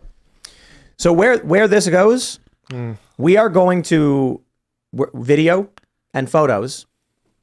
And what can you do about it? I know. That's why I think it's so important to call this out and say no to it, because this is why I'm like, the DeSantis supporters are doing everything in their power to hurt Ron DeSantis, because there's no excuse for making using fake images to smear a political opponent right now. We know how dangerous the AI stuff is going to be. We need to put a hard line in the sand right now and say, we will not tolerate this in any capacity. And the DeSantis supporters are like, no, it's fine. And you know what's actually really creepy? Because Trump posted these funny images, no, this is okay. I could also see this technology increasing the demand for a surveillance state, because people could say things like, well, look, if you have the GPS chip on your phone tracking you at all time, you can actually confirm where you were at any given date and time. And so you could debunk certain deepfakes with that information. More Well, I wonder accountability. Well, not so much that as much as I'm saying, like, I think because of the deepfake technology, people who are very concerned about being deepfaked could turn to other methods of documenting their life that we currently consider invasive, like having your smartphone track you everywhere you are all the time and then deliver the data to you or to some larger database that could confirm that you really were there, something like that. A better way would be to put the onus of proof on the person that's offering the image or the video. I think the solution to this is going to need to be a ton more media literacy in the public, and you will not be. You're going to have to not believe literally a single thing, a video or picture that you see on the internet, and you will have to question it. I am not 100% sure this is real. And it's sad because the media literacy in our public is already very low. Twitter is not helping, but it's going to be crucial moving forward as we're seeing AI and disinformation and misinformation in the flesh actually exist. Well, you got to wonder if, 5-10 years from now, people see these things and they say, do you see the footage of him doing that? Well, yeah, that's just a video. It's just video footage, whatever. I think that's easily faked. I think we're going back to the Dark Ages. In a sense, there was a time period where we did not know what was going on. 100, 200 years ago, you're living on a farm, and then the newspaper man comes to town, and you go, "Oh, but the newspaper, it's your newspaper," and then they all get together, and then he's like, "I got the paper. Here's what's happening in New York," and you're like, "Wow!" And that was a month ago. It's funny. They're like, a month ago, a ship came and it carried a bunch of ivory, and they're like, "What?" They called it the Dark Ages, but it was really like the blind ages. Like, too much light will blind you, and you may as well be dark because you can't see anything. That's exactly what. Yeah, exactly it. We're entering a period where we can call it the Light Ages, where there's so much information, we're blinded by it, and we can't see what's going on. Soon enough, the only place you'll be able to know things are real from is Timcast News. That's right. That's the only way. Keep The only- watching. yeah, so it was right. But you're a Become robot. a member. No, you don't want to say we did not can't say be that out deep loud. faked. It's not, it's not possible. Anything you see of us is real. Well, Seamus is actually not a real person. I'm not even I know, real. he's Yeah, an no, I'm a automaton. computer That's why his algorithm. It's posture true. is so good. No, I remember thank you being a potato. That's extremely offensive. Firstly, you're going to hear from my lawyer, my The friend. reason This the is reason just- he was off the show for so long was because the computer that generates his voice and image is broken. It broke down, yeah. So we had- I Now we have accidentally, Mid-Journey. I accidentally poured some Coca-Cola and on it's it. powered by a potato. I feel like asking people not to use this technology is like asking people not to use the newest weapon that was developed. Exactly. And it's not who the hell, like maybe you can get a non-proliferation treaty for all the weaker countries around Earth, but the big superpowers are definitely going to weaponize. Technology is and use it. inevitable. You can't stop it. Well, yeah, because I remember there was some talk of, I think Elon Musk was talking about this a few months ago, a bunch of people signing an agreement to stop or slow down the development of AI.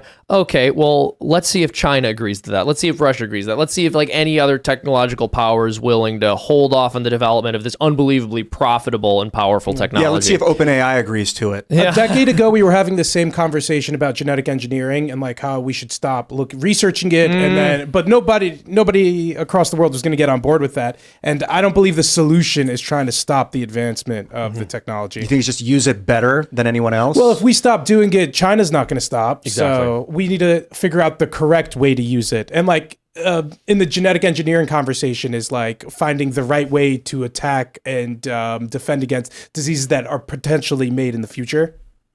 yeah, like gain of function. Look where genetic engineering got us. Hey, Yeah, I mean, I know that's a exactly. whole big Yeah. Fauci. I can't believe Trump didn't fire him. I hear can't- ya. Turn it around, you I can't snake. believe- Operation Warp Speed. No, Oh, I this agree with guy. you on both of those things. When you guys are doing publicity, Adam, do you do like ethics? Are they involved? Do you have to account for ethics, or do you just do whatever you gotta do to Ethics? get it done?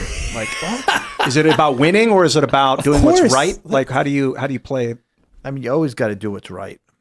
But there's, you can play the little publicity stunts here and there that make sense, but you got to play by the rules, right? I would have said, don't do this. It's a fake. You can't just put out fake photos like that. That's when you're running for president of the United States and you're the second, the right behind Trump, the runner up. It's risk versus reward. Yeah. You're betting on the loser horse. It's like we're gonna make this thing, and what we can gain from it is minimal, and what we can lose from it is everything. Well, and you made the point that some of these images are fake, but we wouldn't be able to tell. It would have been much more difficult to tell at the very least if we didn't have the picture with lettering behind it that was so over the top with him smooching Fauci. And you got to wonder, are there other instances of deepfakes being out there in political campaigns being used that we just haven't picked up on because they weren't as ridiculous? You guys think DeSantis signed off on this, or I have just no somebody? clue. I think it went under the radar. I think he a signed. lowly staffer. I think it's possible he signed off on it, but like he's sitting in his office typing on a computer, and they pull up an iPad and they hold it up to him and say, "Here's the ad," and he's sitting there and he watches it and he goes, "It's great, run it." And then anyway, guys, what we're talking about. So The buck stops with him, definitely. But I don't think he knew they ran deepfake images. I'm saying, like, if he approved of it, he looked at it, didn't realize what it was, and said, "Looks good." The DeSantis campaign is 100% correct to criticize Trump on Fauci and Birx. This ruined it for them. Literally this morning, I'm like, DeSantis has given us everything we've asked for in Florida. He's been leading so well. He does lack charisma. But Trump really does have a weakness when it comes to Fauci, Dr. Birx, and the COVID response, and that's where they can go after him. And then all of a sudden, I see this news, and I'm like, holy crap. Did they really screw this one up? And then instead of being like, we disavow, we apologize, we don't know how this got out, the supporters all run out full speed and say, we are allowed to do it. And I'm like, okay, DeSantis' supporters are some of the nastiest people online. Nasty. Trump's got nasty people, do not get me wrong, but the fact that they will defend anything, and you've got people tweeting at me being like, why aren't you criticizing Trump? And I'm like, I'm sorry, I didn't realize that because Trump was a dick, that means DeSantis is allowed to do things that are wrong. So, and that's the best they could offer. Well, what about Trump? What about him? Are you going to say that DeSantis can do this because Trump's bad too? Great. I'll vote for the Libertarian Party. I don't need either of them. That's where we're going. Dave Smith. Yeah, I went down in 2000. Yeah, Dave Smith. November 2020. I had to get the hell out of New York. Lockdowns. You can't go to a restaurant. You can't go to a gym. I said, went down to visit a client. He was having a party in his townhouse in Miami Beach. I said, I'm coming here, right?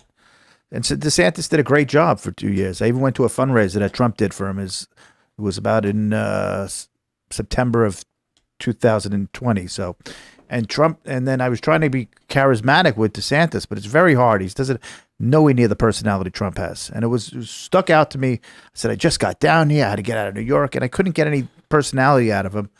And I was with my dad. He's 85 at the time. And he says, is that your dad? Trump says, is that your dad? Get him over here. And I says, I'm thinking back. I says, that's the difference, you know?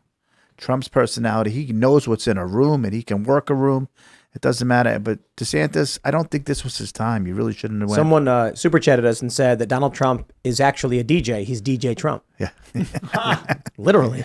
Like, oh, yeah, that's kind of funny. Yeah, he's a people person. That's a big part of being president, too, is he a people larger person. than life personality. You were at the social media summit? Yeah. At the White House? 3 years ago? Yeah, something like 3 years ago.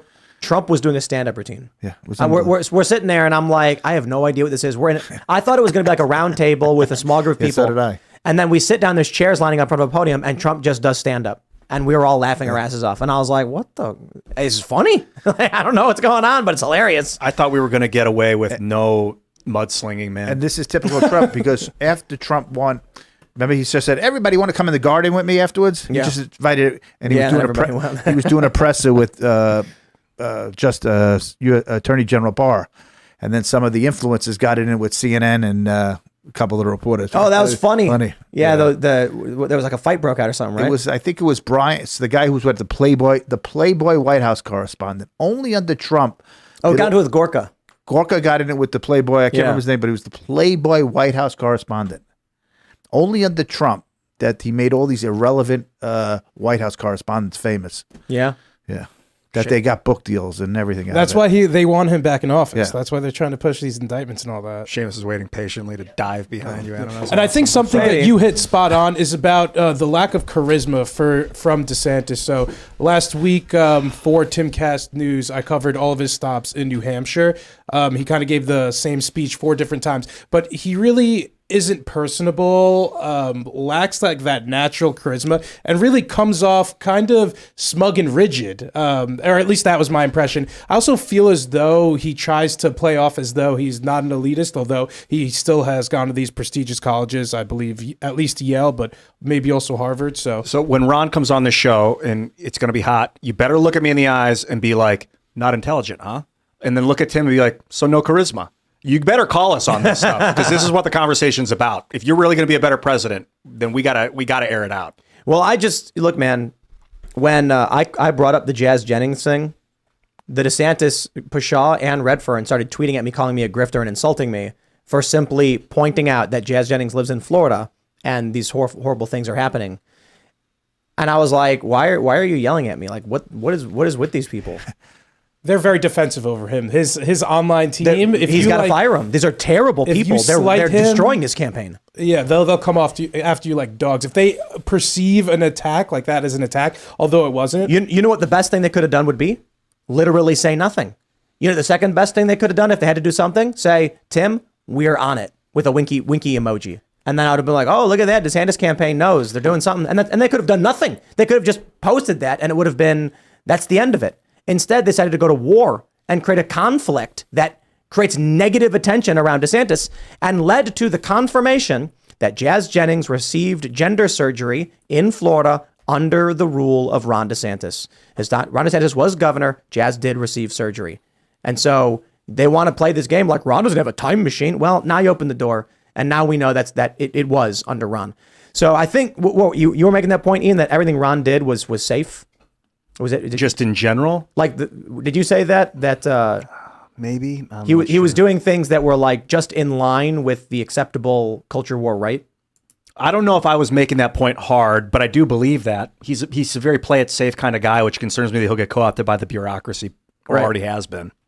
Like, I don't see him being willing to go off script. That's good to get off the script, dude. I don't want to hear what you wrote down. I think he's got to fire these people. He has to fire them because they are really, really bad at what they do. I think he's trying really hard to beat Trump on policy, but is forgetting that most people actually do not care much at all about policy. That's not what's getting somebody to vote for you or not. When he's trying to hit on Trump on abortion, like Seamus doesn't care. Seamus still supports Trump, although DeSantis is more... No. I actually, that's one of the things... I'm not in an entirely committed position. I think it depends on what their stances end up being. I prefer Trump as a candidate in a lot of ways, but I'm always voting the So most here's the thing. pro-life You candidate. prefer Trump right now, although he is more pro-choice than DeSantis. Well, if we're talking about who's more likely to win a federal election, I think especially if Trump's position were to change to a more pro-life position, it wouldn't even be a question for me. But if we're talking about who's more charismatic, who's probably more likely to carry voters, yeah, I think Trump. There was also some talk behind the scenes, and there was a leak from DeSantis's campaign that suggested he might not hold to as strong a pro-life stance. Sure, I'm not sure if we confirm no. that. So, And like, there was it a was a guest who took donor said issue. it. Okay, so DeSantis maybe that doesn't mean anything. The But point yeah, is, I'm always going DeSantis to is pick the trying most pro-life candidate. DeSantis is trying to hit him from the right, but most people seem to not even care, as they should, or at just how politics plays out. So Ron's biggest strength is to just say, I'm just like Trump, but I'm calm. Yeah, I mean, all their personalities, policies, ideology, pretty much the same, 90%. It's how did Trump conquer and become the personality? His personality is larger than life. He's funny. He's engaging. He's, a New York style he's personality. flexible on the issues, though. And, he's pragmatic at times. And I think Tim has a great point. Ron should be the calmer Trump. Yep. Somewhat like a Ronald Reagan mode. Our policies are the same. He did a great job, but we need to have a combination at the moment. We need to bring in moderates. We need to win the middle, and that's about Ron's best play. Not the bitter back and forth. It's not the way to do. You're not going to win back and forth with Trump. There's no way. Trump's probably one of the least right-wing candidates, though, in the Republican field. He slayed brilliant. He slayed brilliant candidates. Pro-gay marriage. Yeah, exactly. Like relatively loose on abortion at this point, compared to DeSantis. Agreed. Among other things. So yeah, I think there's a lot of positions where Trump could and should be better. There's absolutely no disagreement. But that's why DeSantis is dumb difficult for trying to win on policy. You're not going to beat Trump on policy by trying to hit him from the right. That's been DeSantis's play here. He's thinking of it too much like a politician. Right. That's not how Trump won. Trump didn't win based on. I want to clarify too. Like, I am not saying the president should be calm. I'm saying the selling point DeSantis has is that he is like Trump but calm, because there are a lot of moderates and independents that think Trump is too over the top. My personal view, we need Trump to go in like a bull in a china shop and fire all these people. Yeah, and so there have been a number of things that, like on the abortion messaging, where I think Trump has been entirely wrong. I'd like to see him shift there, absolutely. I do, in that sense, very much prefer DeSantis' stance. He's pro-life, and when it comes to the primary, I'm always going to vote for the most pro-life candidate. But part of my critique of DeSantis has also been the fact that he lacks charisma, and a lot of diehard supporters get upset with me for saying that, but you're not helping him or his campaign by not addressing that. So respectfully, if DeSantis is more pro-life than Donald Trump, why don't you support DeSantis over Trump? I think as a candidate, DeSantis is less charismatic. I'm not saying that I would definitively support Trump over DeSantis in the primary without any qualification there. I think if Trump moved to a more pro-life stance, I absolutely would. And I also think that if DeSantis became more charismatic and was more pragmatic candidate on the national stage, that would help him quite a bit. I think Trump blamed the midterm losses from Republicans on the abortion issue. And I discussed that on my podcast with Lila Rose. I think that's a massive failure on his part. When DeSantis came out saying 6 weeks, Trump was still like, Trump said that he called it cruel. Which I think was horrible messaging and I think is entirely wrong. Yeah. So, but it still doesn't doesn't matter to you. No, I never said that. No, I never said that. I never said it doesn't matter to me. I said that DeSantis needs to work on his charisma. I think where Trump, and I would also, and this is why I'm saying as of now, because I think it's possible Trump moves on that issue. As you mentioned, Trump is very flexible and he's been in different positions and adopted different positions over time.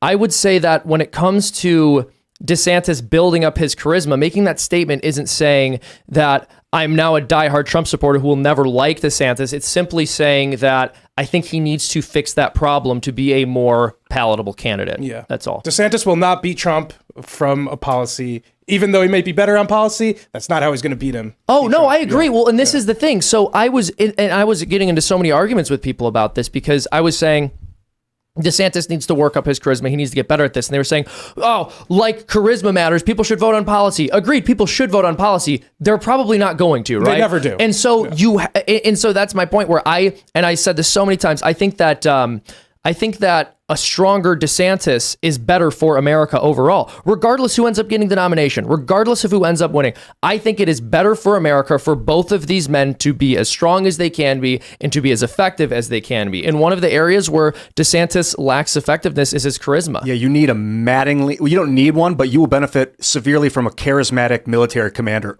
He's the commander of the military. If the troops believe in you, they'll fight and die for you. If they don't, they're going to quit. Look at our military right now with Joe Biden frailing around. It's a travesty. Yeah, I like that description. Oh, it's Flailing or falling, rather. Flailing, crumbling, and together. Falling at the same time. It's falling. And this lack of charisma. At least Trump is charismatic. Whether you like him or not doesn't matter. You can have high charisma and be unliked. It doesn't mean people are going to like you. So this Well, is a and call, also, I think like, this can I is just- oh, sorry. a call for DeSantis to get in here, and we all have to work on his personality a bit, Ron. Hell yes, dude. Let's talk about mushrooms, man. Let's get real. We talked about things that people It's a really care shaman. about. We need it. We talked about this a bit when he announced that. I can't believe they looked at that announcement video that he posted on Twitter and they were like, this is good.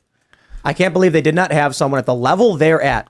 They're in second place right now in the Republican primary for the presidency of the United States, and they couldn't get someone to come in and look at that video and be like, guys, you need more energy. Whatever you got to do to get more energy in there, have an eagle fly over. I don't know what it is, but Ron walking up and being like, freedom is worth fighting for, was just watch Barack Obama announce. He did it. He's in front of all these people. He's got a huge crowd, and he does that thing where he pauses what he's saying very slowly and elevates his voice. That's why I, Barack Obama, am announcing. And the crowd starts screaming, and there's all that energy. And you watch that video, and you're like, wow, people are getting fired up. Then you go in the Twitter space, and Ron's like, well, I'm here to lead the American comeback. And you're like, okay. You know who was Ronald Reagan was brilliant with visuals. Bill Clinton was brilliant with visuals. Ron DeSantis lost the simple rule of politics. Visuals are very important. He announced on Twitter. Did we have any visuals? None.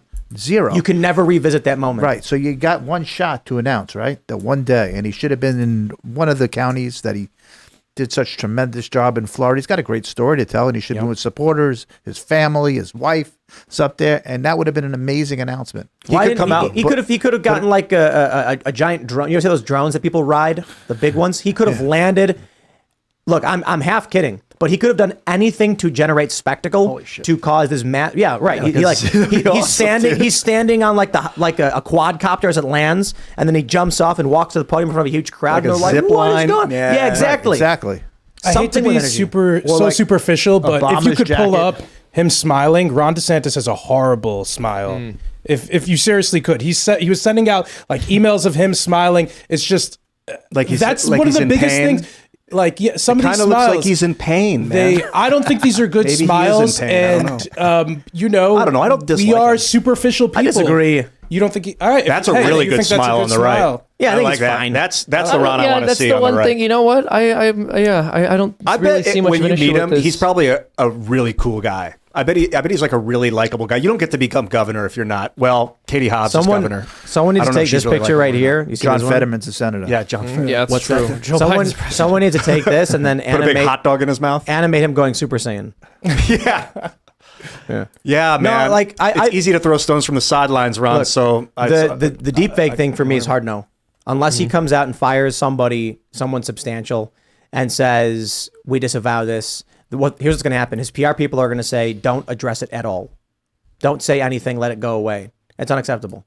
So if he doesn't, I'm not going anywhere near. I will not support a campaign that intentionally is making fake images to lie. I can't look, man. I know it's politics. People lie, but this is a step beyond. It's one thing to mischaracterize. It's another thing. Like Trump posts these. People keep asking about Trump retruthing that image where it's allegedly DeSantis with young girls, and he's trying to imply that DeSantis is like a pedo or a groomer or whatever. And I'm like, yeah, that's very bad. I do not like those things. Trump gets no credit from me from that. But Trump retruthing someone and being a dick is very different from your campaign running an ad where you made fake images or where you have placed, I don't know who made them, but you placed fake images to smear someone. It is really concerning because you could deep fake Ron with getting a back massage from his wife's sister and be like, it looks real. And then that sows division within his family. Like, it's so dark, this path, man. Because this opens the Pandora's box, right? Do we going to have to live through this week after week after week? Yeah. Yep. So we can't. The technology is moving too fast. No one's going to back down. So right now with the AI stuff, You've got people begging these companies to stop. We are going to die. You need to stop this. Right. They can't stop. Because you get one company saying, guys, we'll do it right. But if we don't do it, the other company will. So no matter what you say, you've got 10 companies, 20, 30, 40, 50, all full steam ahead on launching this AI stuff, and no one will back down. Sam Altman, CEO of OpenAI, who's like one of the companies leading the charge with AI, went on Lex Friedman's podcast and asked Lex to his face, should we open source this? And Lex went, no, I don't think so. And I was like, what in the hell are you guys talking about? You're like supposed to be the thought leaders, and Lex you don't want it open because you're afraid that someone else is going to take it and make it better than you. So you want to make it secret so that the AI takes over? Like, what? Come on. It was supposed to be open source. That's why it's called OpenAI. It's called OpenAI and it's closed. What the hell are you doing, Sam? Well, Elon talked about that. Didn't he contribute a large sum of money? And then they took the money and then turned into a private corporation. Oh my God, dude, it's Cyberdyne. This is like how the Terminator got built in Terminator 2, man. You take some proprietary AI company, it spins out of control, and then the machine goes rogue. So the way the AI destroys all of us is not the way people think it's going to be. It's not going to be Terminators being like, humans are the threat. It's going to be something ridiculous. Like, there's that story where they claimed, and apparently it's not true, they claimed that they programmed a drone. They gave it an AI to fly and blow up certain targets. And then it earned points when it hit the target. In the simulation, it could only attack the target if it got approval from the operator. It then realized the operator saying no was detrimental to it getting points, so it blew up the operator. Then they said, okay, blowing up the operator gives you minus points, so it stopped doing that. So then it blew up the communication towers. Apparently, they say the story is not true, or something about it is fabricated. But the general concept of it is exactly what happens with AI and why it will go bad. We will make an AI and we will ask it to do something simple. We'll make finance AI and we'll be like, hey, trade stocks so that we can boost our 401k, and the AI earns points when people's returns improve. What'll end up happening is it will do something totally unexpected and weird to earn points, like shorting a bunch of vital stocks, destroying the economy, and then one day people wake up and they have no savings, but one guy's got $365 trillion in his account and he doesn't know how, and it's like, I maximized my points. Then the system completely breaks because of it. Yeah, or you reduce the population, and then you have a relatively larger number of people that are wealthy. So like, Yep. Be careful, which that's the monkey paw thing. If we told an AI to do finance, and we said, your goal is to make as much money as possible for the people who have invested in these specific, EFTs or, these IRA, whatever, these stocks, this portfolio. It will say, if we have 1 million people and $1 million in the market, each person gets $1. If we eliminate half of those people, everyone now has $2. One of the strategies towards maximizing returns might be to literally destroy companies through finance that produce food and medicine so that people die, resulting in more of the existing wealth. The money may become worthless because there's no people to do work, but all that matters is that number to the AI. And you hope that an AI is intelligent enough to know what collateral damage it could cause, but I don't think anything is that perfect. Look at what happened with YouTube. YouTube said, we want to compete with Netflix, so we're going to make an algorithm that promotes long-form videos that people watch for a longer amount of time. They thought they would get Game of Thrones. They say people watch Game of Thrones for an hour, so we want content that's at least an hour that people will at least watch most of. What did they get?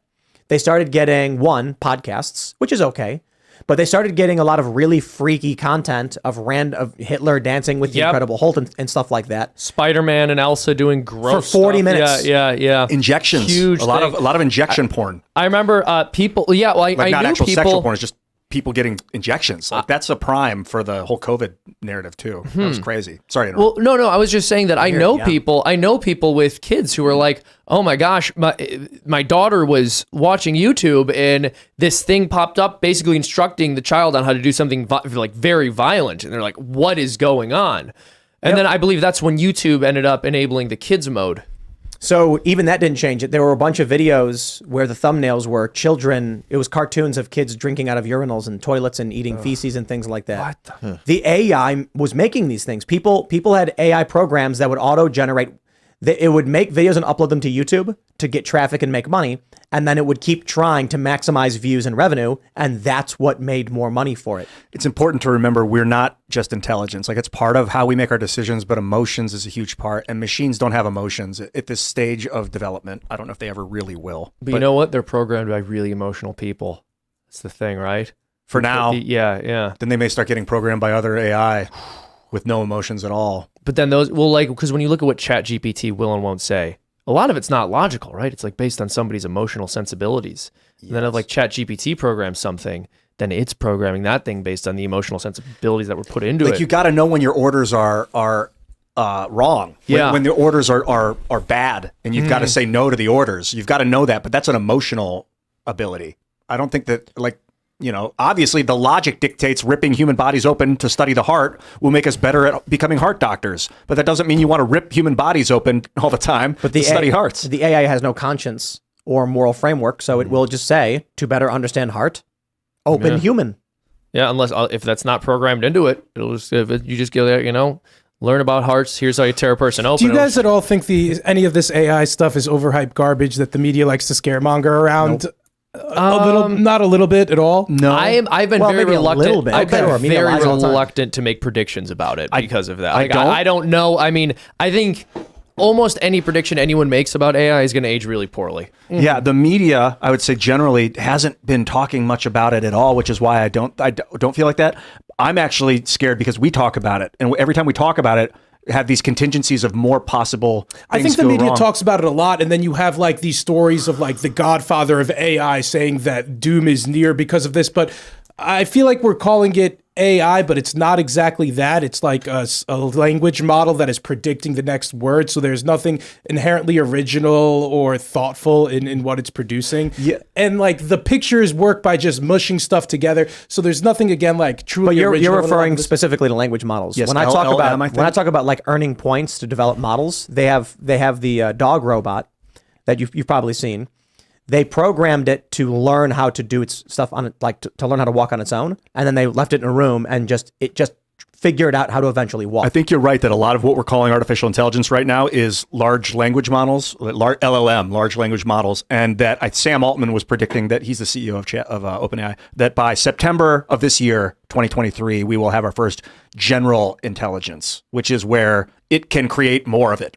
Yeah, and I'm fully willing to be wrong, and the ways this will impact our economy and jobs is going to be crazy and interesting, and I don't know, maybe not fun to see, but well, look, I can already tell you, right? I can already tell you, as somebody who like owns a business that creates and markets artistic products, like we do the cartoons for the YouTube channel. There's also clients we service. There are ways that I can see this stuff really changing our industry. Absolutely. You could replace all the animators. Well, I wouldn't want to, but hypothetically, if it got to that point, I think that's a possibility for a lot of studios, or you could end up... Didn't we already use Midjourney to make Freedom Tunes? No, we tried it. It looked very weird. But it was like... you could... So here's the thing.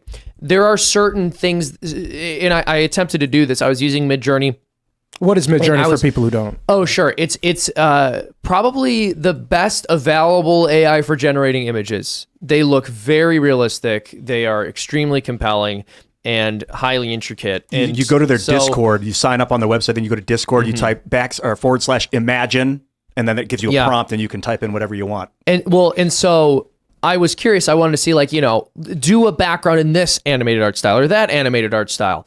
And you end up with something that, still looks a little wonky, still looks a little bit off. It's not perfect. One thing I was thinking of in terms of practical application is, maybe you could use something like this to just color your images in, right? So instead of drawing on the computer, then coloring, maybe you can actually go back to pencil and paper and do frame by frame and just put each image into your computer and tell the AI, hey, like, color this in, flesh it out. There are ways you can still be very involved in the artistic process and utilize AI potentially in the coming years. And I think that's sort of the ideal situation where you still have real artists making these things, but they're able to make something so much more visually interesting and intricate because the computer technology is assisting them. Using it as a tool. Yeah. Well, and so I've mentioned this before. What we do at Freedom Tunes, would be literally impossible without computer animation, right? Doing a hand-drawn, like 2 to 5 minute long video once a week, sometimes 3 to 4 times a week, it literally wouldn't be possible without computer animation. And that also means that what I'm doing requires fewer animators than it would have required 15 years ago, 20 years ago, 30 years ago, before this stuff was common. So yeah, it might limit the number of jobs, but the people who have those jobs will probably be able to do a lot more. It's an interesting perspective on it with how computers also help you make the cartoons, and AI will help you do them in a different way potentially in the and future. if you can please the AI will reward you. Like your viewers become AI itself, and the more of the AI you can impress, the more you will be rewarded in the long run. Interesting. I mean, well, I was just kind of add that.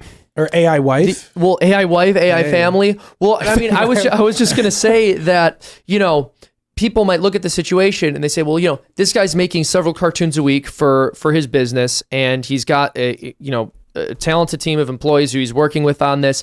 But, you know, if he was doing this 30 years ago, there could have been dozens or hundreds of people, many more people with jobs. No. If it was 30 years ago, it just wouldn't exist, right? Exactly. It just wouldn't exist. It wouldn't be possible. So I think instead of seeing it as something that's going to limit job potential, it's important to also conceive of the fact that it's going to create industries. Like, things will be possible that we're not. We're going to go to Super Chats. So if you haven't already, would you kindly smash that like button, subscribe to this channel, share the show with your friends, and head over to timcast.com. Click Join Us, because we're going to have a members-only uncensored show coming up for you in about a half an hour, and it's going to be fun and spicy. Don't bring the kids. All right. I'm Not Your Buddy Guy says, as a Canadian, I find it rather offensive that you think our crazy lefties don't know how to use cell phones and yet think space lasers are just as likely. By the way, where did you get the laser idea from? I never said it was likely that lasers started fires. I said it was actually practically impossible, but at least somewhat in the realm of possibilities. And the idea that I said 140 lefties all went to key locations hundreds of miles apart and then timed ignition of fires. That's just ridiculous. I'm sorry. It's not what happened. Could have been a controlled burn. And now they're saying there's 450 fires in Canada. Yeah, I'm sorry. I just don't. It's cool. The satellite images, you see how they all started, or a bunch of them started around the same moment. That's not true, because you're watching a time lapse. Yeah. See, this is the other thing people did. They took a time lapse video of several hours, and then because the fires start within a few hours of each other, not at the same time, it looks like they all start at the same time. That was me that brought up space lasers, and it was that I thought it would be more likely that someone lit them with space lasers than that God itself lit the fires. Here's the other thing about that satellite imagery showing all the smoke. It's actually not the fire starting. The smoke is rising straight up, and you don't see it until the wind current pushes the smoke down. So, okay. So the wind could have inflamed it, and then you see it all at the same moment, because that's when the winds came through. If the currents are slow, are not moving very fast, you won't see smoke spreading very far. And then when the current comes in, all the smoke moves at once, and people are like, whoa, all the fires started at once. Ian, why is it more likely that it was started by a space laser than God? Because fires are natural, like forest fires. They happen all the time. Yeah, and there was a major lightning storm. Like, they happen all the time. Why we always got to blame somebody? That's what we were talking about last night. Like the flood, God did it. Like, why we got to blame that guy? Usually it's blamed on climate change. So Yeah, that's what I was we were at a talking climate about. change protest today outside of the White House. They were blaming like floods and this fire in particular on climate change. So Yeah, it's pretty wild, and they're so smug in their certainty that this was caused by climate change. It's like, let's say man-made catastrophic climate change is happening, and the world is going to end in 12 years, and then 12 years from now, you can say that all over again. Let's just say that that's the case, and all of that's true. Maybe one forest fire could actually not be climate change, right?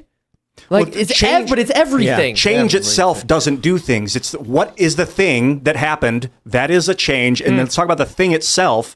Then that could have caused it. But climate change is not like a cause. It's interesting way of putting it. What's changing? Let's read some more. We got Raymond G. Stanley Jr. He says, Tim, I also think a part that plays into the more conservative poll numbers are people like myself. 2019, I wasn't a Politico, whereas today, I'm all bowdy that forward the line stance. Here. So Gallup shows that all age groups have shifted more conservative. Mm-hmm. The big shift, I think the big shift is 30 to 44, but there is a prominent shift, 18 to 29, towards conservative to a certain degree. And now more people in the U.S. identify as conservative than anything else. Well, it's interesting, though, because what it means to be conservative has changed so much, right? So 10, 15 years ago, knowing the differences between boys and girls just made you a mentally competent adult. And if you couldn't answer the question, what is a woman, people would assume that you weren't fit to function in society. Nowadays, if you do know the answer to that question, you're not only conservative, you're a far-right extremist. I just hate communists. Yeah, communism is very bad. I hate Communism's the ugly, it's ideology. Sometimes communists can be pretty cool. Actually, that's a fair point. I tell this story a lot. There was a guy I met in Berkeley who had the sickle and hammer, and he had books that he was like giving books out and stuff and talking to people wearing a mask. And I walked up to him and I was just like, "What do you think about Antifa?" And he was like, "What do you mean?" And I was like, "Those guys over there, they're beating people." And he's like, "That's wrong. They shouldn't do that." And I was like, "I agree." And I shook his hand. And he's like, "My ideas are about how we all live together peacefully and no one should be attacking anybody else." And I'm like, I preferred they agreed with you. A rare noble communist. Yeah, I think he hard few in between. Yeah, communist is not a political government. It's not a functional government structure. It's cool in a family. It's a Ponzi scheme. Well, but even that though, like, because people say that, but really, what communists are doing is they're taking behavior that's like appropriate at the family level, and then they're saying, let's destroy the family and have the government do this instead. What? Yeah. I got to read this one. It seemingly starts off silly, but I think it's really mean, but I'm going to read it anyway. Mark Giadetti says, I thought Elad changed his name to John Bolton Jr. Ian is neither a wizard or a shaman. He is just an egotistical sophist. I mean, you see what you are, But is it the mustache that makes people think you're like John Bolton? Because it is a beautiful mustache. I also say I like how Trump bombed Soleimani and stuff like that, so... Yeah. John Blankenship says, things. Yeah, you do say that. I do say those things. And the drone strikes earlier, I don't know, should Obama have been indicted for it? Anyway. Yeah. John Blankenship says, what if one of the bribes Biden received was the Corvette? T-Rex Pet Shop says, has anybody else noticed that many other huge companies like Family Dollar didn't even put out their Pride stuff this year? Maybe they're scared of the backlash. Keep up the pressure, especially on woke pet stores like PetSmart, Chewy, and Petco. Just shop at T-Rex Pet Shop instead. Much better options. They anybody, you know what? Just we got to tell the public square guys to just make like a list of companies that have publicly said communism is not good. Just it is not okay to be a communist. Can we print those out? Yeah. It is not okay to be communist. But a community is everything. Communism is wrong. Communism is wrong. If you do that, the media will report far-right extremists. Signs are everywhere. Communism. No, and I'm not a shaman or a wizard either. That's true. Good point. I'm just a guy. I left Miami. I'm heading up to New York. I don't know how inundated I'm going to be with Pride once I stroll into New York City. When you breathe in the air, you will become gay. Every store, Rockefeller store. All the flags are Pride flags now. It's supposed to be the flags of the world or whatever. When I first moved to the village, it was Pride Day at the end of June. Now they have to have 30 days. The whole month. And it seems like it's every month. All right, here's a good one. Proud for. That's what I care about. Here's a good one. Jason Hutchinson says, if we're locking up former presidents, I've got a list. Exactly. Leon Yoder says, Vivek Ramaswamy just tweeted that he would pardon Trump if elected. This double standard of justice is going to destroy our society. I applaud Vivek for doing this and hope all of the Republican candidates follow his lead. Vivek, go ahead. I think if there is a debate, it's going to be Trump and Vivek. That's it. Nobody else on stage will matter. Vivek knows what people want to hear, and he will tell them it. You don't trust him? That's all I have to say. I don't trust anybody, but you don't believe him? I think he is tapped in closely, and when he thinks he could say something to help advance his space in like the MAGA subcategory that I think he's going after, then he goes for it. But I disagree in the sense that I do think he knows what people want to hear, but I don't think that's his motivation. He sat down with me and he said there should be some kind of civic requirement for voting, and I'm like, that's a bold thing to say because that causes damage politically among younger voters. He was like, we got to do it. Something cynical about me just sees him as an opportunist. I don't know why. He is mentally agile. He'll change his thoughts. He was a CEO. He did a lot of business stuff, and then he wrote a book about being anti-woke and everything. And the reason why, they came to him and said, you need to put up a picture on your Instagram or whatever with the black square because of George Floyd. And he was like, oh, okay, sure, I guess. Then they came to him and they said, no, we want you to write a statement where the company supports this. And he was like, oh, all right, I guess. And then he wrote something where he said, I hope this country can heal and come together and we stop fighting. And they came to him and said, that wasn't good enough. You need to do better or else. And he was like, I don't know what you want me to do. Then he started getting attacked by woke people. Then his friend started calling him out saying he was a fascist or something. Then people actually resigned. And I think he got so angry that a fire lit within him and he was like, I will destroy you. And I think he is deeply, deeply angry at these people for being so crazy. But I think he's a calm, strategic, collected guy.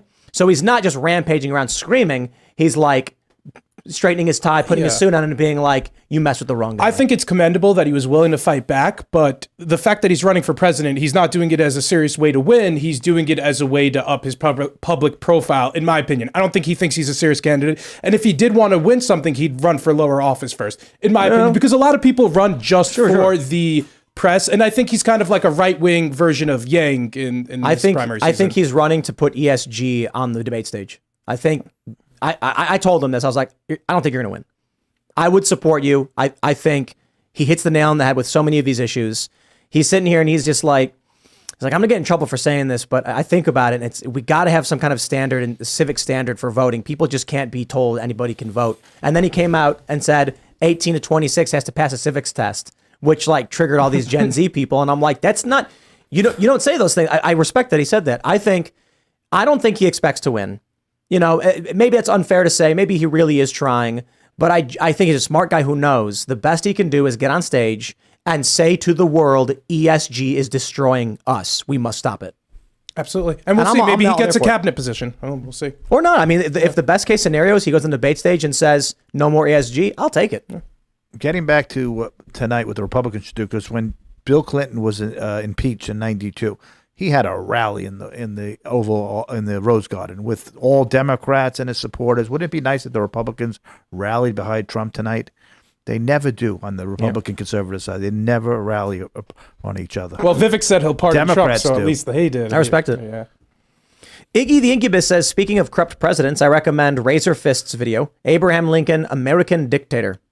Oh, Abraham Lincoln's got a lot of bad stuff under his belt. The suspension of habeas corpus in the corridor stretching from the south up to Pennsylvania through Maryland. What did they do? They went and arrested a bunch of the Maryland state legislature because they were sympathetic to the South. Jeez.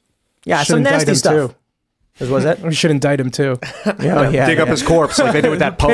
But indict him. Here's the moral challenge for classical liberals.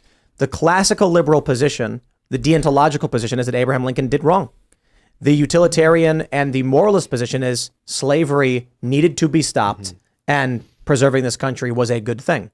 The outcome was undeniably good in a lot of ways. I don't think the outcome after the Civil War was universally good. I mean, Sherman's march to the sea was horrifying and monstrous, and and Reconstruction was disastrous too. But slavery was just so much worse than so much. So it's a tough question. Do you think Abraham Lincoln was a tyrant? I think there's a lot of bad things he did. I think unquestionably bad things. But the outcome, man, I am not in my current present life a utilitarian. The ends don't justify the means. But then you look back at the bad things Abraham Lincoln did, and the end result being the abolition of slavery and the 14th Amendment and things that have genuinely protected people and expanded civil rights.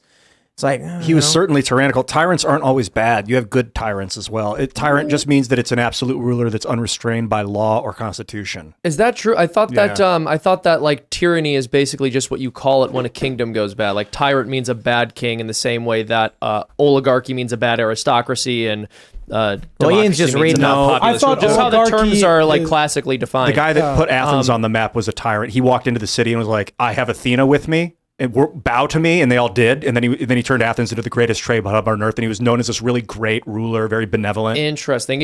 So I remember, and again, this is what I learned in school, and I went to public school, so take it with a grain of salt. But what we learned was that these terms were basically like tyranny and oligarchy, and actually even democracy, were originally pejoratives to refer to different systems when they went wrong. So like tyranny is just what you call it when a king becomes bad. And then like oligarchy is when you call it when an aristocracy goes wrong. But that could, again, this is what I remember learning in public school. The case study is Abe Lincoln. Like he was a tyrant, but he did good. You could argue he did good anyway. You could argue he did some good, but then you could also argue he could have done that good without the tyranny. Arguably, any wartime president is a tyrant in any political system. So that's kind of that's where we're kind of going with it. Then that's a really good point. I bring up. We like to talk about all these great civil liberties. We talk about classical liberalism, and I'm like, all those things disappear the moment a bomb drops. Because ain't nobody is going to be like, you're allowed to say all of these things. They're going to be like, my children are in danger. Get out of my way. That's just it. Survival becomes everything. All right, what do we got? Tyler Brayton says, even in prison, Trump can still run for president. If he wins, he can pardon himself. Yes. Wouldn't that be hilarious if that's what actually happens? He's in federal prison, wins, and then he's like, give me the papers, signs it, and they open the door. That'd be so weird. Where are we at? Thomas TJG says, politicians, bureaucracy, military, and agencies are corrupt because we never held them accountable. If you break the law at any level, you should be held to 2 times the punishment because they know better. I agree. If you work in government and break the law, there should be special penalties. I think that's effectively how it works for people in the military, because you have military and civilian criminal procedures. I'm pretty sure. I could be wrong. Like a military tribunal. Yeah, like if you're in the army and then you go off base and like rob a liquor store, you get military court and you get civilian court. Oof. So it's like double. So don't do that. All right, don't commit crimes. Do it. Unless the crimes are really, really horrible, like what the Nazis made illegal. Wait. Then you're supposed to commit a crime against the Nazi regime. Oh, right. It's illegal. You're saying stop evil people. Yeah, law is not equated to good. Media Matters take that. I was like, Ian, wait, what? Thanks for letting me explain myself. Yeah. Well, that's the thing is there are other shows where everyone on that. There are other shows where people would have jumped on you before you could finish. There have been way too many instances in history where people made something illegal that was good, or made something legal that was evil, you know? Helping Anne Frank was illegal. Yes. You should break the law to help Anne Frank. Yes. In that instance, yes. That is my opinion. That was what the point you were trying to make was. Mm-hmm. Yeah, the law is not morality. Where are we at? Ryan Grissaff says, someone please clean the microphone filters after this stream. It's bugging me. Amen, brother. Who said? I got dust for days. I got like 2 years worth of dust on this one. Where's that lint roller? It's in there. I think these need to be opened up and cleaned once every couple of years or something. We just buy new heads. Mm-hmm. We'll just take this thanks. This thing right here and some ASMR. Look at that.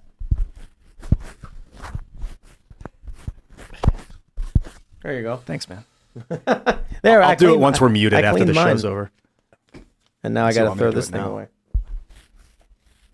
ASMR rubbing the... All right, let's get back to reading stuff. Holy crap, he died says, here in Missouri, we just banned child sex changes and ended state-funded adult sex changes. We also made it so school children must play sports on sports teams that match the sex on their birth certificate. Otherwise, schools can potentially lose their funding. Very interesting. The birth certificate stuff, there's still a lot of challenge that we have to overcome as it relates to all that. We haven't solved it, but I do believe there's a lot of good strides being made. Good changes are coming. All right. Dreg TK says, please help. Great Texas teacher was in a car wreck. While in the hospital, their apartment was robbed. Wanted to get them some help. Love you, cast crew. Thanks. But who is the teacher? We have no information, sir. I don't know. How do we help? All right, well. Where are we at? Let's grab some more super chats. Mr. BG, says, these people will put Trump in prison. He is acting like this is still a CNN fake news game, and he'll just be impeached, but nothing will happen. They are communists. This indictment removes him from the ballot in multiple states. Does it really? Someone look that up? Does being indicted remove you from the ballot in multiple states? This is the game they are playing. People will have to write him in. But a lot of people will just check DeSantis, you know? And if maybe the goal is to get him off the ballots in the primaries so that DeSantis wins. That's what matters more than the general. A blue state's going to vote blue. Yeah. No says, no DeSantis. First, he says he won't run against Trump. Then the man sits by and says he won't intervene if Trump is indicted. Then the man signs HB 269, then launches his campaign with -5 to charisma. Then he does this AI BS. A lot of bad stuff. Disappointing. Very disappointing. Publius says, I think the indictment is evidence they want Trump to be the nominee. Do they think they can beat him in 2024? They said it on The View. On The View, they were like, we want Trump to be the nominee. We don't want DeSantis to win. They think Trump will lose. They said that in 2016, though. Right. And they're wrong now because what helped them in 2020 was COVID, lockdowns. And that was Trump's fault. A lot of it was. Not all of it, but a lot of it was. And people are like, what was he supposed to do about Fauci? He couldn't fire Fauci. Bureaucracy is like, he could have sidelined him easily. He could have assigned him to go work somewhere nonsensical. Didn't need to be at every press conference Seriously. on camera. Could have just told him to go chill in a closet somewhere. Yep. He could have said, I need you to fill out these forms down in the basement. Oh, we're doing a press conference. Come later. You Fauci, I don't want you on any camera, any public facing position. Stick in your lab and stay there. But Him and Deborah Birx were just at every presser. Instead, he hugged him and kissed him on the nose. Smokey Bone says, forget Trump and DeSantis. Tim Scott is the best we've got. Tim Scott actually is pretty awesome, but he doesn't reach that level. I'm not sure. Although a Trump Scott ticket, what if Scott's the VP? I think that'd be pretty cool. Actually. I just saw Tim Scott on The View. He was amazing. I thought so too. It was absolutely amazing. That dude is fantastic. So what do you think about I think Tim he's Scott? a calming presence for the president. Right. He needs it. You Yep. know? Was Tim Scott the guy who wrote the op-ed in the New York Times about needing to send in the guards? No. No, that wasn't. That was Cotton. Cotton. Never mind. Yeah. Tim Scott is South Carolina? South Carolina. Yeah, Oh, yeah. He's okay. great. Yeah. Yeah, he's good. He's good. He's a good dude. And he went on The View and he talked about, he nailed it. He said, you guys are telling these young black kids that they can't succeed, that unless they're the exception to the rule. He's like, no, you can't tell these kids that. You got to tell them to work hard and they can be successful. He's completely right. And then they kept saying, you're the exception. You're the exception. He's like, what do you mean? Like, I worked hard. Like, you're telling him he doesn't deserve to be there. Exactly, because what you're saying to a person in that situation is you just got lucky. Not like you worked really hard, not you earned this. You just got lucky. Yeah, that's not cool, man. Was he appointed to the Senate by Nikki Haley because he was black? Or was he appointed because he was awesome? I think he's right. I guess Nikki could answer that question. I think he's a good dude. They seem pretty cool. Yep. I think it would be a great ticket. Yeah, Trump Scott.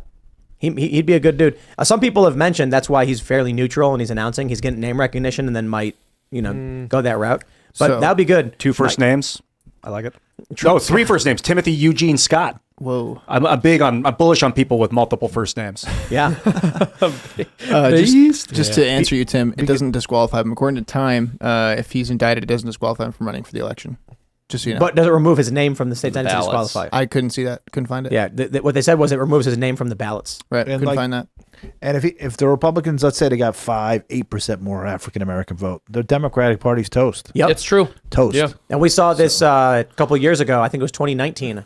They said that black men are shifting towards the Republican Party. They are, yeah. And you see those viral videos where there's like young black men talking about how Trump's the guy. Right. And he's got street cred. They like him. They He's like a him. They tough love guy. him. Beautiful Bacon says Trump literally is a DJ. His name is DJ Trump. He was merely living up to his namesake. Oh my gosh. Dude, you got to make that, Seamus. I think we do have to do DJ Trump. DJ Trump in the house. And Trump Jr. is DJ Trump too. That literally has to be a slogan, DJ Trump in the house, but it's the White House. And it's just a picture of that. That sounds like there. that sounds like a sitcom. That would be a really good show. It's about a We have to make guy it. who's a DJ, and then he has to move into the White House because he got beat up in his neighborhood back in Washington State. Is this just the Fresh Prince? But Trump. And Trump was done with South Florida. Now he has to go back on Tuesday to Miami. Yep. Sergeant Buck says it wouldn't shock me if whoever edited that vid had no idea how to recognize an AI-generated image and just typed Trump and Fauci into Google Images. Oh. That's another possibility, too. That's why I'm like, when the people immediately come out and they're like, we're allowed to do it because Trump posted a rhinoceros, they could have been like, it was an error. Yeah. We Googled the image and just put him in. You know what? That's I'm gonna look incompetent up. then. That's incompetent then. And better than malicious? Yeah, I guess so, but still very bad. I bet they're going to try to ignore it. I'm going to look up. That's I don't fine. think you could just. Yeah, I don't think. Deepfake Yeah. DeSantis. That's what I'm calling him from now on. Deepfake DeSantis. Trump should steal that from you. Old deepfake and DeSantis over here. DeSantis. Yep. I'm looking at pictures of Trump and The Fauci. funny There's thing some was really Trump's good ones. birthday's on the Wednesday. He had an event, big fundraising event on Tuesday the 13th at Bedminster, and now he has to go to Miami for this indictment. So Next Wednesday's his birthday? next Wednesday's birthday. Happy Tuesday birthday. was a big event in Bedminster for the president for his birthday, but Wednesday now he's being summoned to turn himself in. I wonder if they're planning on announcing it on his birthday. Like, this all seems so personal. Yeah.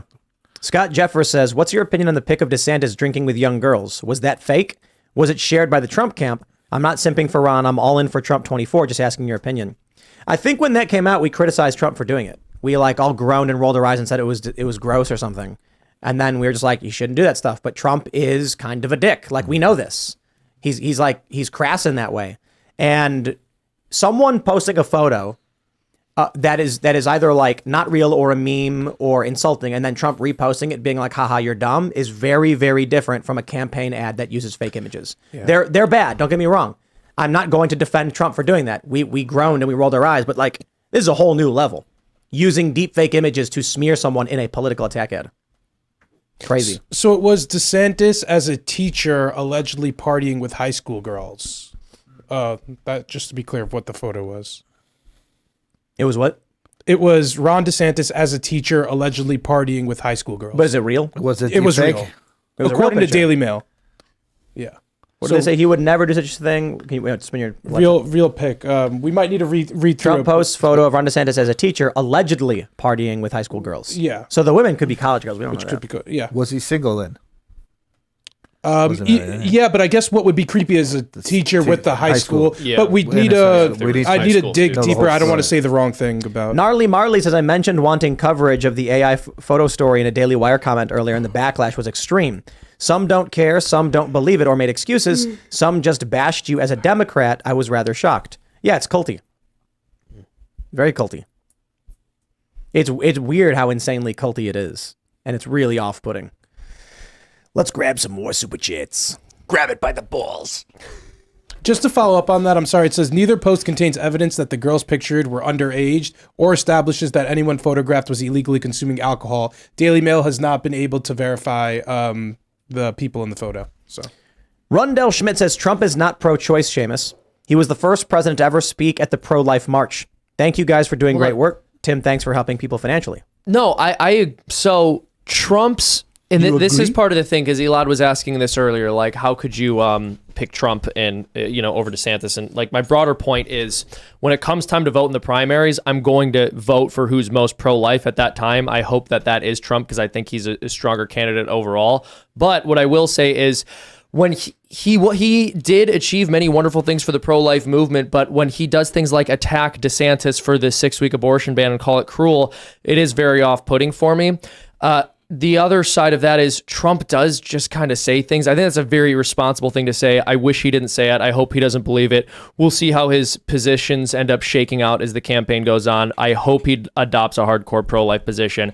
I absolutely hope he's not going to stick with this or like officially adopt this position that a 6-week abortion ban is bad. When you say you vote for the pro-life candidate, do you mean because you like them both, you're going to go for the one? Or if there's someone just a snake that was pro-life and a really good person who was more for or like not pro-life? Why would you trust the snake's actually pro-life?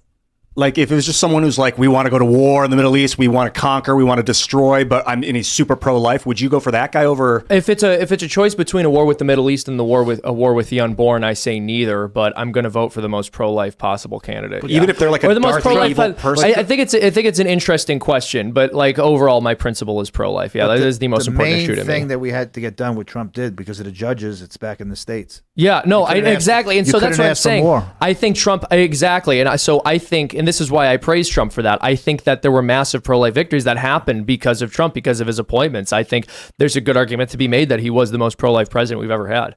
I mean, I'm definitely not dogging on him overall. Like, all right, everybody, it's time for the members only show. So if you haven't already, would you kindly smash that like button, subscribe to this channel, share the show with your friends if you really do like it and you think we do a good job or that we're helping. Go to timcast.com, click join us, so you can watch that uncensored members only show in a few minutes. It'll be on the front page at timcast.com. You can follow the show at Timcast IRL. You can follow me personally at Timcast. Adam, you want to shout anything out? You can follow me at my Instagram is Adam5PR. Twitter is at Adam Matthew. And thanks for having me, Tim. Absolutely. Hey, everybody. Thank you guys so much for tuning in. I am Elad Eliyahu, a field reporter here at Timcast News. Please follow us at Timcast News on Twitter for my work and the work of my colleagues. We do a really great job here.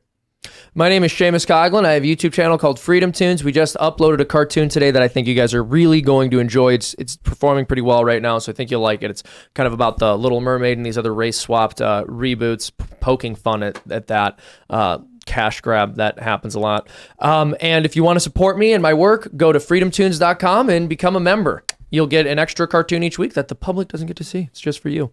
I'm Ian Crossland. I was in a really down place today. I feel a lot better after hanging out, talking about stuff. So if you got a group of friends out there, go hang out with them and talk about stuff. We're going to go deep on AI tomorrow morning, too. Oh, yeah, on the Culture War. It's going to be me, Tim, and who is the guest announced? Zach Voorhees. Yeah, whistleblower from Google. He knows a lot about AI, so this is going to be a great conversation, and that goes up at noon tomorrow Eastern. 1 p.m. 1 p.m. Eastern. Yeah. 1 p.m. Eastern tomorrow on the Culture War on YouTube. I'll see you there.